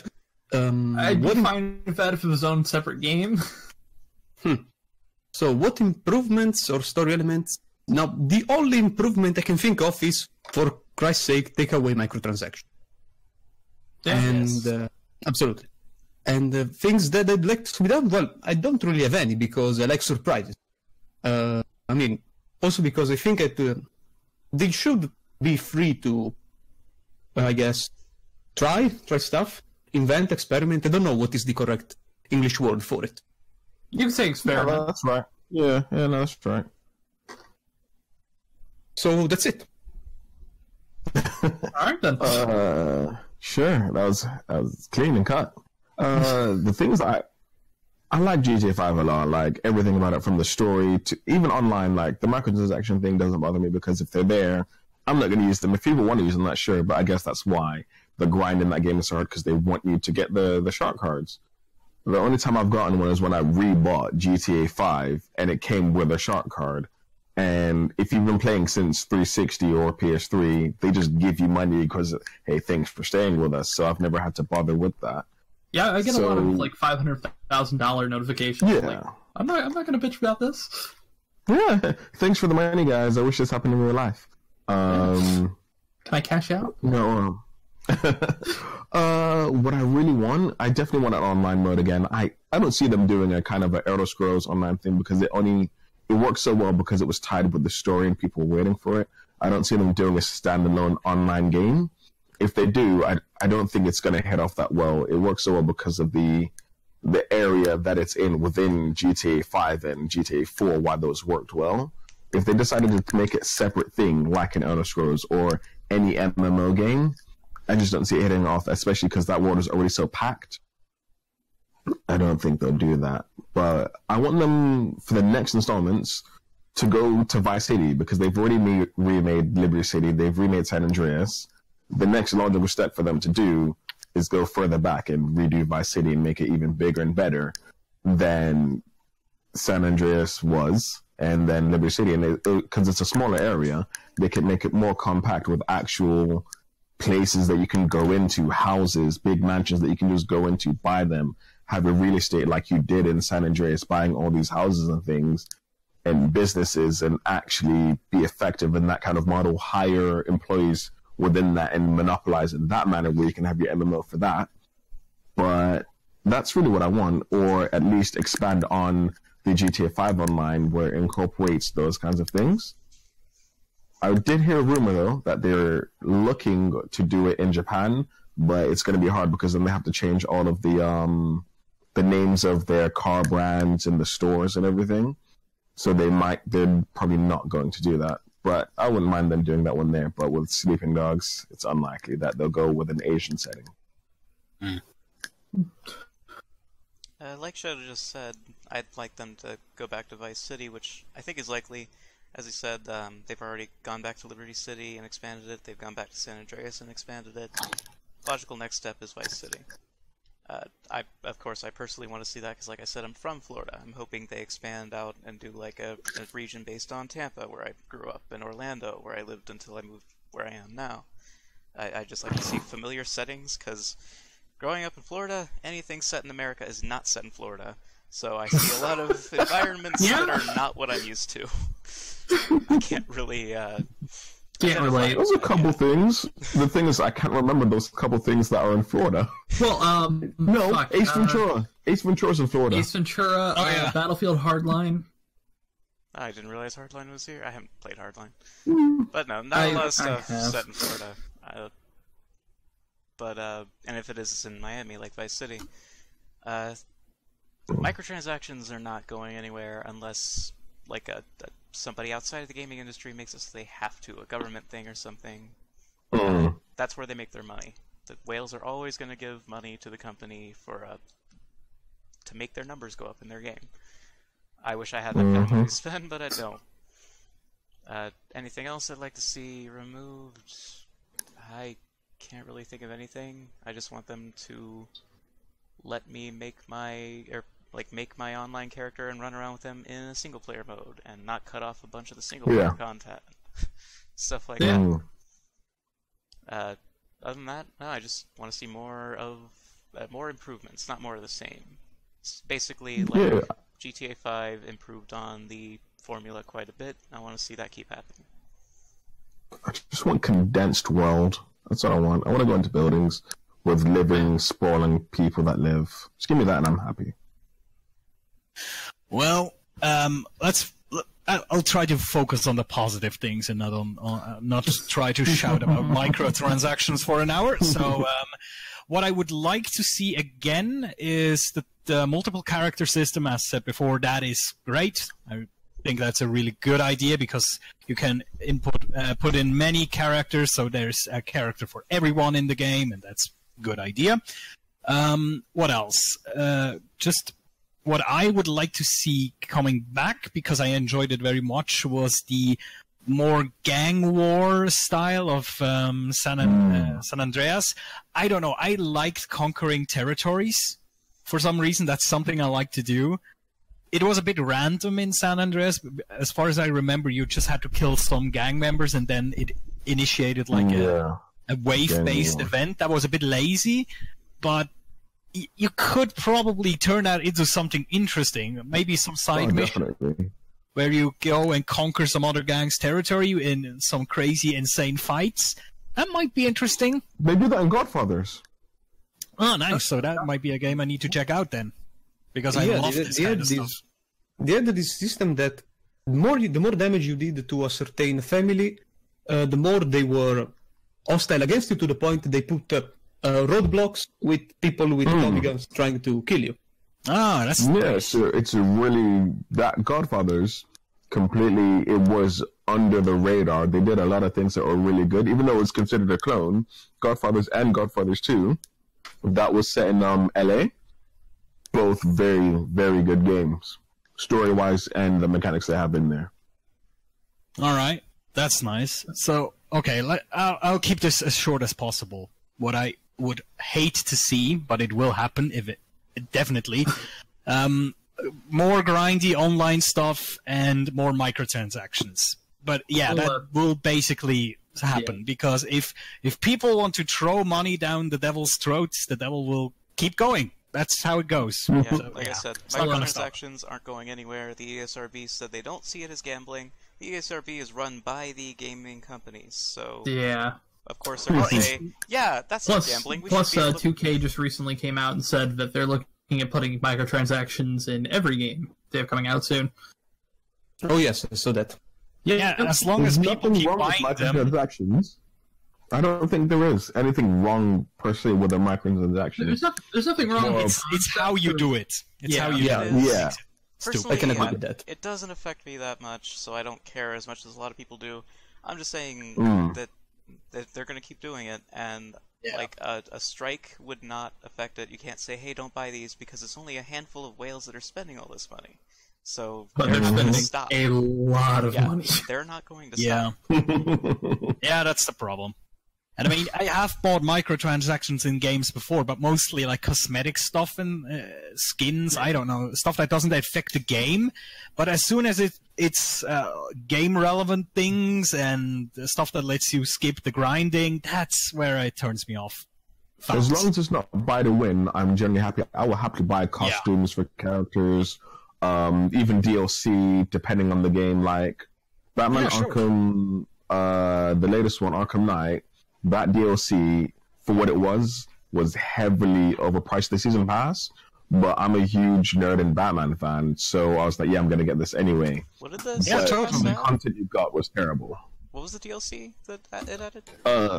They had the DLC for Red Hood and Harlequin, and if you pre-ordered it, you got it, but you still get it with the season pass. Well, There was another one for Batgirl. Just every story pack you got was only like half an hour long. And the DLC pack the season pass was just terrible. I'd have paid full price for Red Hood alone because it's my favorite, but that's me. Oh no, it was fun, but that DLC season pass was one of the worst things I've ever invested in as a general gamer. But as a fan of like Batman and stuff like that, then yeah, it's completely worth it. But I did feel a bit shortchanged for. You spent so much money and you had half an hour of story DLC, which is loosely connected to the main story. You got a lot of cool customization stuff like the Batmobiles and everything, but overall, I personally wouldn't say it was worth it. Yeah. All right. So to the next question, which I'm gonna ask and answer really fast. So I have to use the bathroom. Okay. What is your favorite item/weapon in the Grand Theft Auto series, and why? I'm going to say the chainsaw because it's ridiculously fun. I mean, it's pretty overpowered during some of the missions. I mean. I remember I'll be right back. I remember the explosive shotgun from the Ballad of Gaetani, I think. That was pretty hectic to use. I personally don't really have a favorite melee weapon or anything. I like melee in general, so like the bat from any of them was nice, but anything other than that is just there's a gun, so I'm gonna shoot it. But I also have an affinity for shotguns, so any shotgun in any game is gonna be my best friend. I'm trying to think. Honestly, I just like guns, so I can't pick one. I'm kind of a gun nerd. So no, I just like the gunplay, especially from 4 on.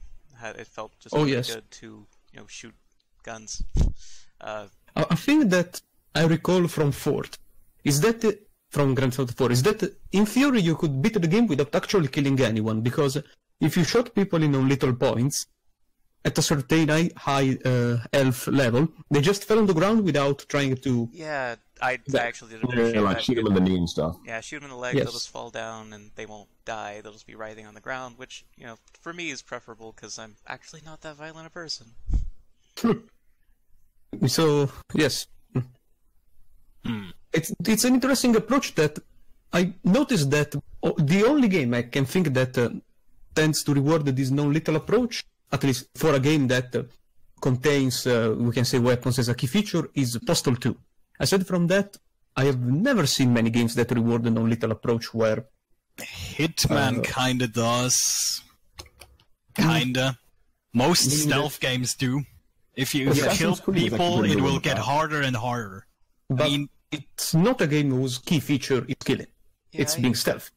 Yeah, that's true. That's true. I have mixed feelings about... You still got Assassin's Creed, though, where that game literally, as much as it says it's a stealth game and stuff, it is literally about going and killing people. The only people that you need to kill in any of the Assassin's Creed games are the key plot point characters, but anyone else you don't need to kill to get through that game. I mean, you could throw in Undertale here, because if you kill people, it actually charges you the game, and it gets harder, so yeah. But yeah, let me think. Favorite weapon? GTA San Andreas, satchel charges. Put them on your car, drive car into enemies, jump out, explode the thing. That's awesome. I love it. Right, actually, the car bomb from 3, I like that one. I'm going to make that my favorite. How was the guy called that put that into your car? 8-Ball? Was that his name? Right. And what was cool about 8-Ball is that you blew up that car, you could go to the car showroom and get the Porsche kind of car. Can't remember what it's called now, but that one that's been in all of them. Yeah. Yeah, that's pretty cool. That's true. I go back. Yeah, I think we're all finished, right? I got one thing to say, because something that bothers me a lot about Dishonored, since we were talking about games rewarding you for not killing anyone. Oh, right. Dishonored is a beautiful game. It is. It's a great game, and I love it, and I love the aesthetic. I love the soundtrack. What I don't love is that they give you all these really cool powers and a really cool flippy butterfly sword and an awesome gun and crossbow, and you're not allowed to kill anybody if you want the best ending. So I didn't kill anyone, but I really wanted to use my awesome sword, and that just go through the second playthrough and you did. Yeah, totally. One chaos playthrough and one pure. I just That's don't how want to you make a do little it. girl sad. Aww. Alright. Okay, so on to the next question. What's what's your favorite GTA Easter egg? And my favorite is the one on the bridge where it says, "You shouldn't be up here." Yes. That one got me. There was also one in 3 that it was something like that. You shouldn't. You're not supposed to be here if you You're not jump. supposed to be back here. It's like a smiley face. Yes, maybe. Yeah. I mean, there are so many Easter eggs with probably. We have a few hours to get through them. That's a whole other podcast right now. True. But as far as I'm concerned, the ones that at least interest me the most are the ones related to translation. Because there is something I noticed, that people put Italian words everywhere to make everything sound more exotic. Like, I mean, you don't say... now, barista and bartender are literally the same thing, but people will use barista to make it sound more exotic. And that's just an example that comes up to my mind. Well, GTA 5 has the Lampadati custom Stronzo. Alright. Now, Isn't that turd? yes, Stronzo can mean turd or asshole in Italian. Yeah. And Lampadati himself, a Lampadato is a person that artificially tans himself. So, yes, so techy that it gave the name to a bike. And I read that in the European version of San Andreas, you can unlock a special livery for the PCJ bike if you get a gold on all the bike mission. Yeah. That is, okay, the livery has the number 46, which is after the MotoGP racer Valentino Rossi. But on the livery, there is a WLF written, that in Italian means Viva la figa, long live puss. So, yes, that's it. And I mean, for someone that speaks that language every day, it's something very curious because, I mean, you probably have something similar if you don't speak English as a native language. Yeah, no, there's like going with the language thing in 4, and I think even in 5 as well, you've got Pisvasa. And Yes. every time I saw that was just hilarious to me, considering what it was in its beer and the way they mocked that. It was absolutely hilarious for me. His Wasser was pretty great. Yeah. The internet on GTA 4, if you called a certain number in real life, I can't remember what the actual issue was. I think it was either a helpline or something, but you could call the number in real life, and that was cool. The dating service on that was really nice because you would actually go to an internet cafe. But as for Easter eggs, I like the Bigfoot Easter egg in 5 because they took something that was fake from San Andreas and made it real in 5. But my favorite one is in 4 when you go to the Statue of Happiness. And I think either you get to the top of it or there's something and there's just a smiley face and it's a reference to something in real life, but I can't remember what it was. Or there's a heart in the chest, I think, of the statue. Yep. And I it's like beating. that one. Yeah, and it's beating. Yeah, I was going to mention that one because my favorite Easter eggs in anything, and really just my favorite stuff in general, tends to be creepy stuff, and I find the beating heart in a statue kind of creepy. True, yeah. Most favorite one's probably the one in 5. I think I mentioned in the group chat here a bit ago. There's like a ghost girl of a murdered woman. Mm. Find. I think you yes. can You only have to see get it there through, like 11:02 at midnight. yeah, I think you have to like look through the scope of your weapon because you get too close, she disappears. But like there's like hints in the game. There's like a politician who's like running for office or running for re-election or something, and there's like hints that he like murdered a girl, and that's basically confirmation of that. And I just thought that was really cool. I just love creepy Easter eggs like the ones in Metal Gear Solid 5 that are references to PT, which rest in peace. Oh god, yes, Yeah. they're amazing. And gotta love Konami, right? Yeah. Maybe not so much anymore, but yeah. No, yeah. So my favorite ones are all from San Andreas because that's the one I remember the most. And the first one is the one on the Golden Gate Bridge. There's a sign up there. If you make the effort to go up there, there's a sign that reads, "There is no Easter egg up here. Go away." Yes. That's really funny. And then there's a second sign somewhere in the city that is like a description of the bridge. And Yes, it starts out really normal, like length 150 meters, something like that. And then it goes into these really specific specs, like 16,000 polygons, 600-meter draw distance, 10 textures, takes up like 1.3 megabyte of disk space. And I just love that nerdy shit that they put in there. That's so good. Also, I think in San Andreas you could shoot the moon with a sniper rifle and it got bigger. Yeah. Yes, If I remember right. Yeah. That was really, really creepy for some reason. I do that a lot. I like to make it bigger, mostly as a reference to myself to Majora's Mask, because I freaking love the moon in Majora's Mask. Oh yeah, totally. Another Easter egg of San Andreas that I remember is at least from what I recall, in the Area 51. If you went down in the laboratories, you could find a crowbar on a table that was a reference to Half-Life. Ah yes. Oh yeah. I liked Yeah, there were a lot of gaming references. for Yes. Oh no, never mind. go on? No, go on. It was a reference to the urban legends, etc., but it's later on the questions, Yeah, we so have questions about we that can later. wait.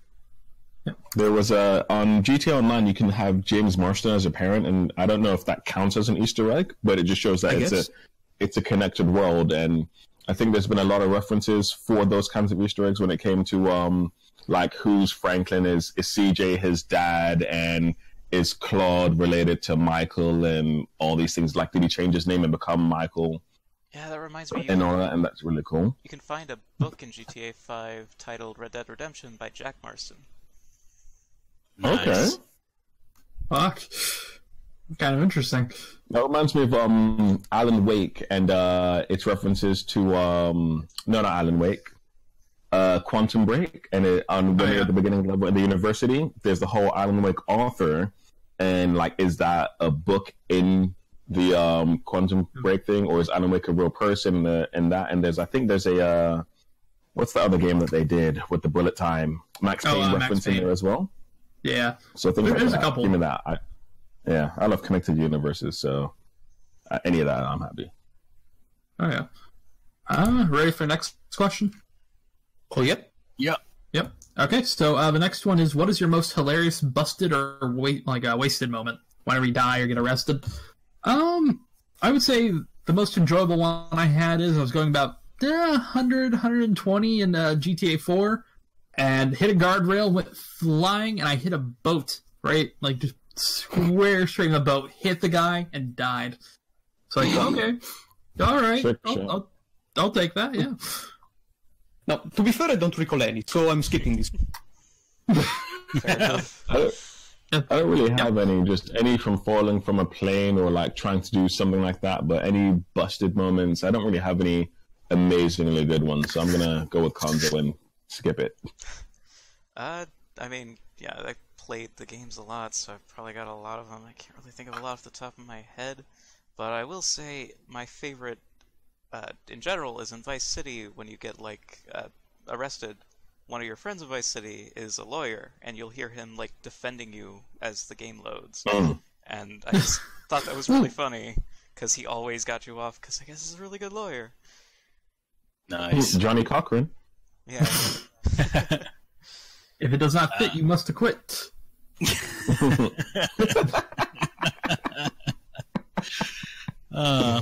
I could just remember.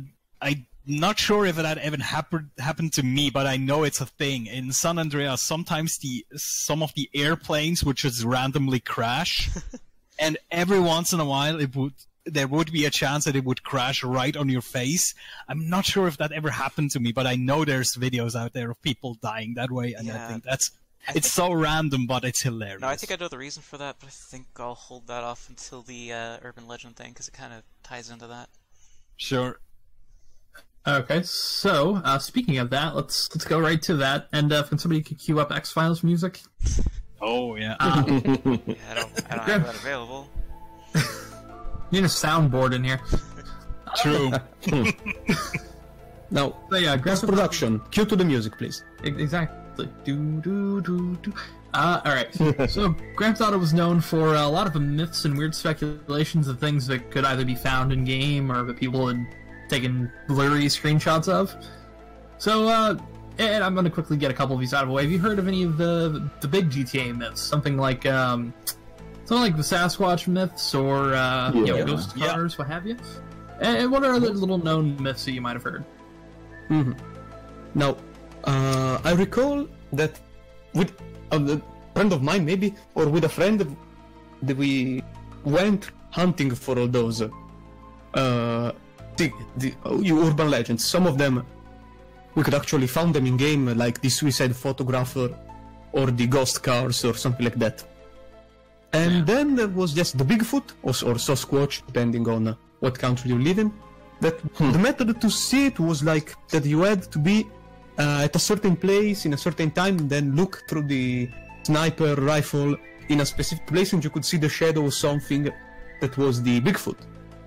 But probably the thing I remember the most was something you had to do, a very elaborate, specific set of specific actions, and then go to the Area 51, jump into a spaceship, and there you could see the father of CJ, because CJ was the son of an alien.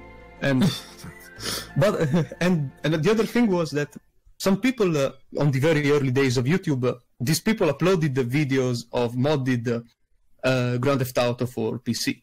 And since we were little boys and we knew nothing about modding, we were convinced it was a thing in game and we could unlock it ourselves. At least this was a personal experience, because I was born in mid-90s, so I was about that age of ignorance when Grand Theft Auto San Andreas was out. Didn't they make that an actual thing for an update or something where you could actually do that? There are ways. For 5, maybe. Yeah, there's ways you can mod in like all that stuff, but not as far as I know. I didn't make it official. Oh, okay. The only big one that I know about was the Bigfoot one. I think there was another one about seeing someone naked in the game or something like that. But the big one is the Bigfoot Sasquatch one. Other than that, I don't know much of the old school San Andreas myths. Oh, okay. That were with that naked one, I'll quickly explain this. People were theorizing that because of a hot coffee mod, which wasn't a mod. The hot coffee. Yeah. So they were expecting there to be the PC game, no? Well, no, it was PS2 and it was and in Xbox. It was also in the console game source code, but after it Yeah. was found out, they had to take And it you had out to of the save source mod. code. Yeah, if you wanted it, you had to go save mod it. Okay. But yeah, it was just a few flags you had to flip on. But people were theorizing the nude models because of that. But they weren't Okay. Makes sense, yeah. even the hot coffee thing, they were still wearing clothes. Yeah, and they had That's the 'cause they hadn't black lines actually- on them as well. They hadn't actually. The reason why the black lines were there during that was because the models weren't switching, because there were no models for the nude. Yep, there's supposed to be hardcore sex nudity. Hell yeah. Yeah. Shame we didn't get that. Well, I don't have really a myth. It's more of a... Oh, sorry, I thought you go. Go first, then. Sorry. All right, I'll do this real quick then. As I was mentioning from the last question, he was talking about the crashing airplanes, and we mentioned the ghost cars. to my understanding, the ghost cars has to do with sometimes, pretty rarely, the cars will spawn without a driver in them. So they'll just kind of like, they'll be moving forward, but there's nobody in it to drive it. A lot of times they'll just crash into whatever's in front of them. They won't make turns. That's just because there's no one in the car. It got spawned improperly. It's probably the same thing with the planes, is that they get spawned without a pilot, and so they just kind of come falling out of the sky. And if you're unlucky, you're right under it. That might be. I mean, a lot of these things in other games come from programming errors. I mean, most famously, like Pokemon Missing No and stuff like that. Yes. So, yeah, that's totally a possibility. So, from my understanding, it's not an intentional thing. It was a coding error. I see. There was the Bigfoot thing, which in San Andreas, which I found to be interesting. But the thing in San Andreas is that it was mentioned that there was something in the woods, but they didn't say what. Everybody goes, Bigfoot. I assumed it was like a slasher or something. And that kind of scared me, because I was pretty young and afraid of slashers at the time. I mean, she'd still be afraid of slashers now. But, I had a family friend who would like to fuck with me by playing like the Halloween music and creeping out. I thought you were gonna say you just slash people up. No. Not that close. The one I remember most vividly myself, though, I don't remember if it was even like an actual urban myth or just one that I kind of made up with my friend. I think it was in GTA 3. There was like a tunnel you could find in one of the parks, and it sounded like moaning was coming from it. And what it actually turned out to be was like there was like a drunk homeless guy nearby that we were hearing. But we couldn't find him. So I thought there was like a ghost in there or something. No, Give me money. What was he moaning from? Actually, you know what? Don't want to know. Just being a No, drunk homeless guy. not going there. Hands are up for me. That's not what I was thinking. These cheeseburgers. So, yeah. The thing is, what I'm about to tell is more of a tale of against German censorship than a myth, but to me it felt like a myth back then. So I think in Vice City there are these rampage missions. I think, right? San As far as I Andreas know. had 'em. Maybe it was Or was Vice it San City started Andreas? them. It was one of the two. I know San Andreas. No, maybe Vice Vice City City had a has them rampage as well. mission. It Yes. is. Vice City. All right. So I know I was playing the game and I knew there was these kind of rampage missions, but I never found them. I was looking for them all over the map, nowhere to be found. And back in the day, of course, I was, 10, 12 years old, maybe. So I was playing the game in German. And I didn't have the internet back then. Well, we had the internet, but I wasn't tech savvy, so I was not going to look up stuff like that. And what it turned out to be is if you play the game in German language, the rampages disappear completely because they're censored. And if you switch to English, they appear again. It's so fucking weird. But it took me almost a year to figure that out. So that was a complete part of the game that was like missing for me for some reason. Seems like a rush job of censorship if just changing the language puts it Or back. a very cheeky way to include it anyway. Yeah, maybe. Yeah. It got past census, It can be seen both ways. Yeah. I mean, today it's if they still did that today, that would be a lot more relaxed because you didn't have to hassle with like, oh, how do I get the US version of that and stuff like that. Well, to be fair, for Switzerland, it's not that much of a problem. It's more for Germany itself, but still. Well, I mean, they did have rampages in 5 anyway, so... That's true. Did you... Then again, Back they then were they a were a little bit- bit different. Yeah, back then they were a bit more trigger-happy on censorship, actually. That's true. Ironically. Yes. But now we get to the final question here. So, in conclusion, Grand Theft Auto has always been a subject to controversy since the very beginning, and a ton of outrage by the media. What do you think of the moments that Grand Theft Auto has thrown the media's way with stuff like hot coffee, the torture scene in Grand Theft Auto 5, fucking hookers, Nico drinking and driving and going bowling, a whole bunch of stuff like that, strip club titties, pretty much everything. Do you think that your thoughts are Grand Theft Autos went ever really over the line, or they haven't gone far enough yet? Is basically what I'm trying to say. No.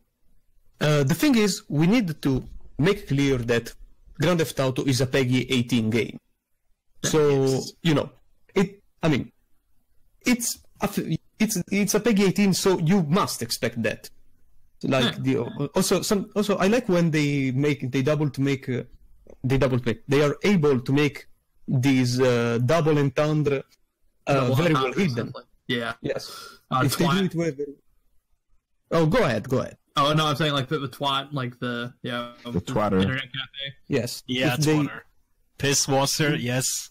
Yep. Exactly. If they hide them well, Sprung. because it also becomes fun looking for them, like the group 6 security group that in German is read as group 6, and etc. Right.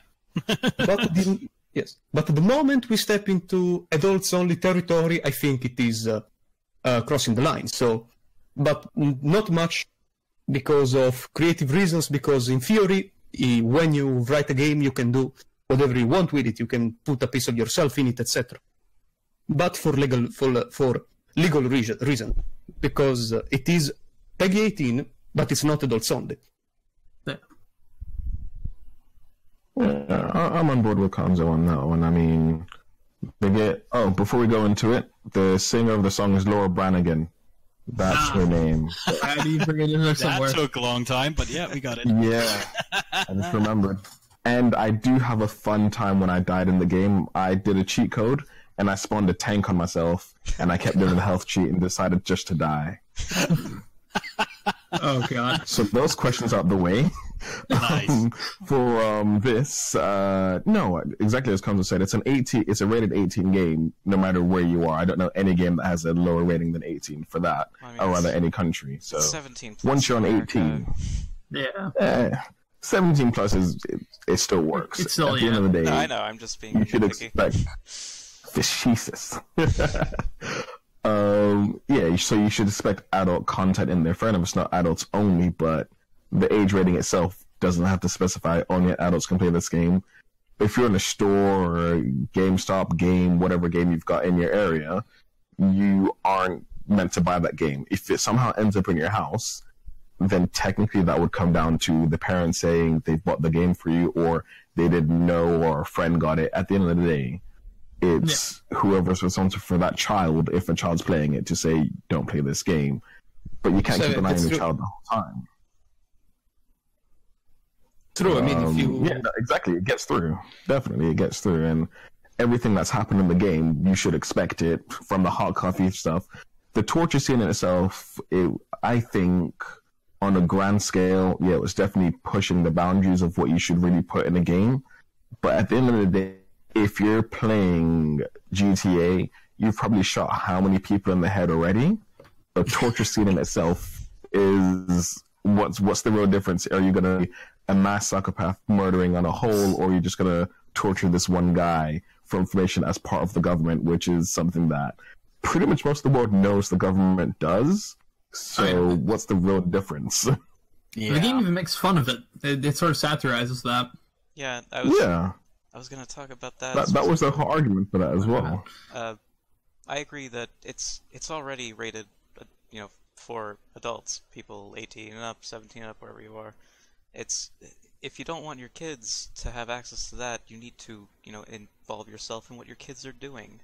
So if you're not comfortable with your kids playing an 18-up game, don't let them play an 18-up game. They're still in your house.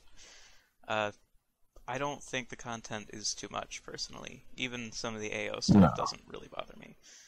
Maybe keep it out just to keep it more accessible to a wider audience. That's fine. I'm not asking for more. No. It's a lot of the stuff too is the sexualized content that people complain about, when it's already a game about killing a lot of people and being a criminal. Yeah, that is the weirdest thing I've always noticed. Yeah. I don't understand why acts that end lives are okay, but the act that creates life is not. I've never understood that. Yeah. Kill whoever you want, but do not have sex. Exactly. It's okay. Yeah, that's a big hurdle gaming needs to get over still. That's every media. Everything too, yeah. It's not even just gaming. Most media can today get away with a bit of that, but gaming at all. Just, in my opinion, cannot get away with just a little bit of erotic content most of the time. Because people still see gaming as aimed at children. Yeah. People also think when they think of sex in video games, they're thinking of, I hate to use the name here, rape play. They're thinking of stuff like that. Yeah, maybe Yeah. maybe They're that thinking tainted of- it. Which That's- is Yeah. it's not. This is not the same as the games we're making here. It didn't help. Definitely not. Yeah. Anyway, But yeah, I would also I say, think it's definitely a society issue. Like, I think most countries you can join the army at 16 or services, but you can't legally have sex until you're like 18. So you can already be trained to kill someone before you're allowed to legally have sex. yeah, here in the United States, Stuff like that. you got to be 18 to do either join the army or age of consent for that. But Oh, okay. alcohol is 21, so you can sign up to shoot a gun and die for your country before you're allowed to drink, which I think is Ha. ridiculous. You have to be 16. sober to kill people, so you know there's that. Hang on, I'm not sure about that one. But about the torture scene specifically, it's supposed to make you uncomfortable. A lot like the no Russian Yes. mission in Call of Duty Modern Warfare 2. oh yeah, totally. No Russian from Modern Warfare 2. Yeah, The it's- airport scene. It's supposed to make you uncomfortable, and then even after the mission, Trevor himself, the person who did the torture, says, torture isn't an effective way to get information. Torture is just to make the person doing the torture feel good and have power and be in control. You're not supposed to Yeah. like the scene. So if you have a bad reaction to that scene, good, that's the point. It worked. Yeah.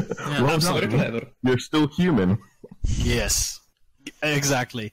But yeah, it's the same as Konso said before. It's an 18+ game. We shouldn't be asking, oh, what should they put in and what they should not be putting in. We should ask the question, why do they put these things in? Do they fit? I mean, there's games that put in torture and rape scenes just for the heck of it, and that's stupid. But if you put these scenes in for a reason and they have a good effect, then There's a that's absolutely context. fine. Yeah. And I'm also very happy because I think the outrage about GTA got a little or smaller and smaller with each installment. It seemed to me, Yeah. because I can remember. I don't know how many of you guys remember this guy, Jack Thompson. I remember I- Thompson, yes. Yeah, I mean, he was on like GTA 3, and I think was the time when he was around, and he tried to get that thing banned, and it was Well, like- crazy back then. Jack Thompson had a career way before that with I think Manhunt? Definitely Yeah, and he had some other games he was It's a going on completely to. different game, a lot of though. things. Like I said, I'm in America. Jack Thompson's American. In fact, he's from Florida, where I'm from. Oh, nice. Fun. He had a crusade against video games in general. Mass Effect, even. Yeah. He had. Or no, I think actually Mass Effect he didn't have as much of an issue with. No, I think it was the Manhunt, Alien Mortal session. Kombat, he had an issue with Bully, the violence all and these- stuff. People complained about the first Well- Mass Effect because it well, had I like mean, a like- sex scene in it. Well, stuff like that way before gaming. I mean, he was trying to basically shut down Two Live Crew with nasty as nasty as they want to be, then straight out Compton. he tried to Really? get those restricted, yeah. Damn. It's like the Comics Code Authority with the perversion of children. I think it was how that started. And she's like, if there's anything that's considered to be aimed at children, even though comics got popular by people in World War II, with Captain America being shipped out to them for things to read, so comics were originally really meant as superhero comics, meant for adults. And then when the war finished, it got catered to more towards children with comics like Archie. So anything aimed at children, specifically, I guess, if there's any adult sort of content, it's going to be like, no, don't do this. All children are going to be perverse. And it's like, no. I grew up playing Mortal Kombat. To be fair, when you look at it now, it's not anything. But at the time, those were the graphics, and it was grim to someone's spine being ripped out. Yeah. So the majority of us, I think you have to have a predisposition to truly be affected and then go down that road that everyone thinks that you're on when you play these video games to other things in real life. True. Yeah. The thing Yeah, about and that. Jack Thompson is that he was a sensationalist. He wasn't doing this because he actually had any moral issues with this stuff. He was doing it to make money and get publicity. Luckily, Yeah. he was disbarred, so he's not a thing anymore. And the thing is that still happens teaching civic today. classes That like sensationalism that still happens today. I think with the torture scene that happened too. I think there was a social media outrage, but because today's social media is so short-lived, it was maybe a week or so, and then it was gone completely. Nobody cared. So I guess that's nice for us. So unless you're like Australian, then you have like the chance of the game getting banned. So yeah, sorry, mate. Poor Australians. G'day. Yeah. Their games are heavily censored. I don't understand why people still live there. Australia and Germany have some of the most strict censor laws. It's ridiculously dumb. Well, I'm gonna ask my friend about that because he lives in Germany, so I'm gonna ask him about his games because he recently got The Witcher 3, and if that game's censored, that kind of takes out a lot of the game. Yeah, it's really a thing. A lot of game devs self-censor themselves to avoid The thing is, Germany has a 18 plus as well, but they also have like a separate thing called the index, and if a game is too brutal, it goes on the index, and then you cannot advertise for it, and that's the main point. Developers don't want that. And if that happens, yeah, you can't advertise, and you can't sell your game in a gaming store. You have to lock it up in like a room or something where only adults can get to it. It's really fucking dumb. Yeah, it's the same thing in the US here. We have the AO rating, adults only. Right, that's the same thing. I can't think of any actual AO games besides like San Andreas. It's more slept with it after. It's also more porn games, right? That go on this. The ESRB doesn't rate those, so they don't even get AO ratings because the ESRB doesn't rate them. So okay. There are like no AO games, and that's just because no one will make one, because no stores will sell them, because they can't advertise them. So why even have that rating if it's a death sentence to have? True. Just in case, I think it's just one of those things where it's better to have it and not need it than need it and not have it kind of thing. True. The last AO rated game that was, I guess you'd say, a wide release was Hatred. Yeah, okay, I can understand. Hatred was very that guy in the cloak, and he's going around shooting a bunch of That's the that's fair enough. That game was that very... pushed the boundaries hard. Yeah, and it wasn't even a good game. Called Postal as well. That was a similar concept, but much older. But I am of the idea Hatred sold on controversy alone, basically. Yeah. Yeah, and as was just pointed out in the chat here, AO can sell on digital, which is pretty notable now that, like, I can't think of anyone who buys a lot of games physically anymore, except for console, but I'm mostly a PC player. I mean, there are some people that buy physical PC games. Sure. Yeah. Even then, most PC games just have a code for a digital download now. Yeah. But yeah, just give you like a bit of context on for Germany on the index. I think Doom, the original Doom, was on the index like until a few years ago. So yeah, just saying, they have ridiculous things over there. It's back with the original Doom. Sorry, I don't mean to talk over you. No worries, I'm finished. I think it's alright. I don't know if the ESRB was a thing back when Doom was released here. I think it came about with Mortal Kombat. I don't remember when. No, Mortal Kombat's the one that started that. Yeah. It was MK that gave the whole age rating game because all the parents were like, oh my god, it's so scary and blood and bullcrap. That makes sense. Also, for Manhunt, I think that game is something that definitely pushed boundaries because it was a TV show of murdering people. So all the upgrades about that I get, and the things that you could do with murdering someone with a plague. That game, I think, makes sense. Had some brutal scenes in it, yeah, definitely. For the time, at least. Oh, yeah. Like, graphically, like, nowadays, it's like, this wasn't that bad. But at the time when it came out, Manhunt and Manhunt 2, which wasn't as bad, but it was still, you know what, I get why people are upset at gaming for this, but at the end of the day, it's still a game. Yeah. So, by the way, the original version of Indigo Prophecy was rated AO. Oh, no. I was see. going to say, no, just Fahrenheit. Probably most of you. Right. That's in what Europe is Fahrenheit. What was that? It's all well now everywhere it's titled Fahrenheit Indigo Prophecy. I think it's Fahrenheit Indigo Prophecy. Oh, that game. Yep. Which I prefer the title Indigo Prophecy. Honestly, I do too. Fahrenheit's kind of it's pretty generic, especially for the type of game it is. It doesn't really say a lot about the game itself. Indigo Prophecy makes a little more sense because it's kind of culty and weird.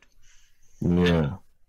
No, it was weird, like, growing up, because I was born in America, so I grew up playing a lot of these games that started with the age rating in America. Then coming over, I live in England now. The thought process on gaming is a little bit different. Well, one, I'm older, and two, it's a different country, so the age ratings, like, stepping away from games for a moment, like, Deadpool over here was only, like, a 15, but in America, it is an R-rated movie. Yeah. So, like, the games rating is the only thing that seems to be consistent, but the thought process behind it is a lot more relaxed, like, people to people, as opposed to the companies, like, if it's an 18 over here, it's probably going to be an 18 most other places. So I've always found that interesting. Yep. All right, so we're starting to slowly wrap this up now. But yeah, I should get into my opinion on this, because I think I did a little bit, but I'm fine with the controversial moments, because it makes it a little interesting, one, to see how media kind of gets a little over excited on things. I don't know if you remember, I think it was Mass Effect 1 with the sex scenes.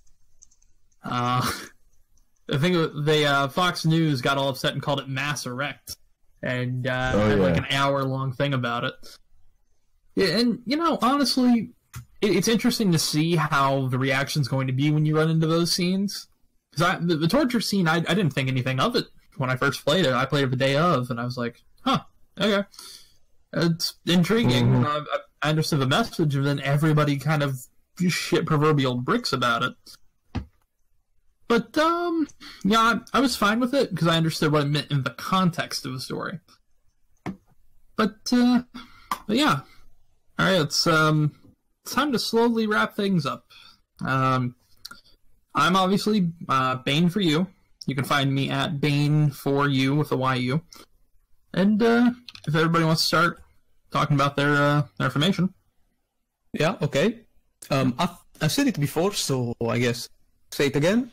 Consoles, video games, perspectives, YouTube. And I don't really have a schedule, because by now it's become more of a personal thing than a proper show, I guess. And I upload when I feel like doing it. And I used to have Twitter, but I'm not really active on it anymore, at VG Perspectives. And I have a WordPress blog at vgperspectives.wordpress.com, in which I mostly post about video games, my videos occasionally, music, and that's about it. You can catch me, Dear Shadow Para, on YouTube when I actually bother to upload videos, which I'll be a lot more consistent in. One, for you guys, and two, because of the other people. That's at DS Pyro. I'm on Instagram, again, as DS Pyro _, but I relate everything from my Instagram to my Twitter. So yeah, anything DS Pyro, you can catch me with that, or Django Jr. I'll be on those. I currently really only have Remo Revan at Twitter, which will probably be in the description. I don't want to waste your time spelling that out. I have a YouTube channel, but I will link that when I actually have stuff on it. I currently have nothing there, because I'm new to all this. But, keep an eye on the Twitter. I'll probably announce some stuff there. I've got a podcast coming out soon that'll probably be posted there. Just keep watch. Alright, you could find me as Shadow1990CH on Twitter, Twitch, and YouTube. And I do Let's Plays from old games, new games, whatever I just like to play. And I also do a weekly VR series with new and awesome VR games to play. And sometimes I do some gaming news, just what I just like to do, basically. So yeah, come and check it out. Alright, and this has been the episodic discussion on Grand Theft Auto, the entire series. And how long did we keep this? Is it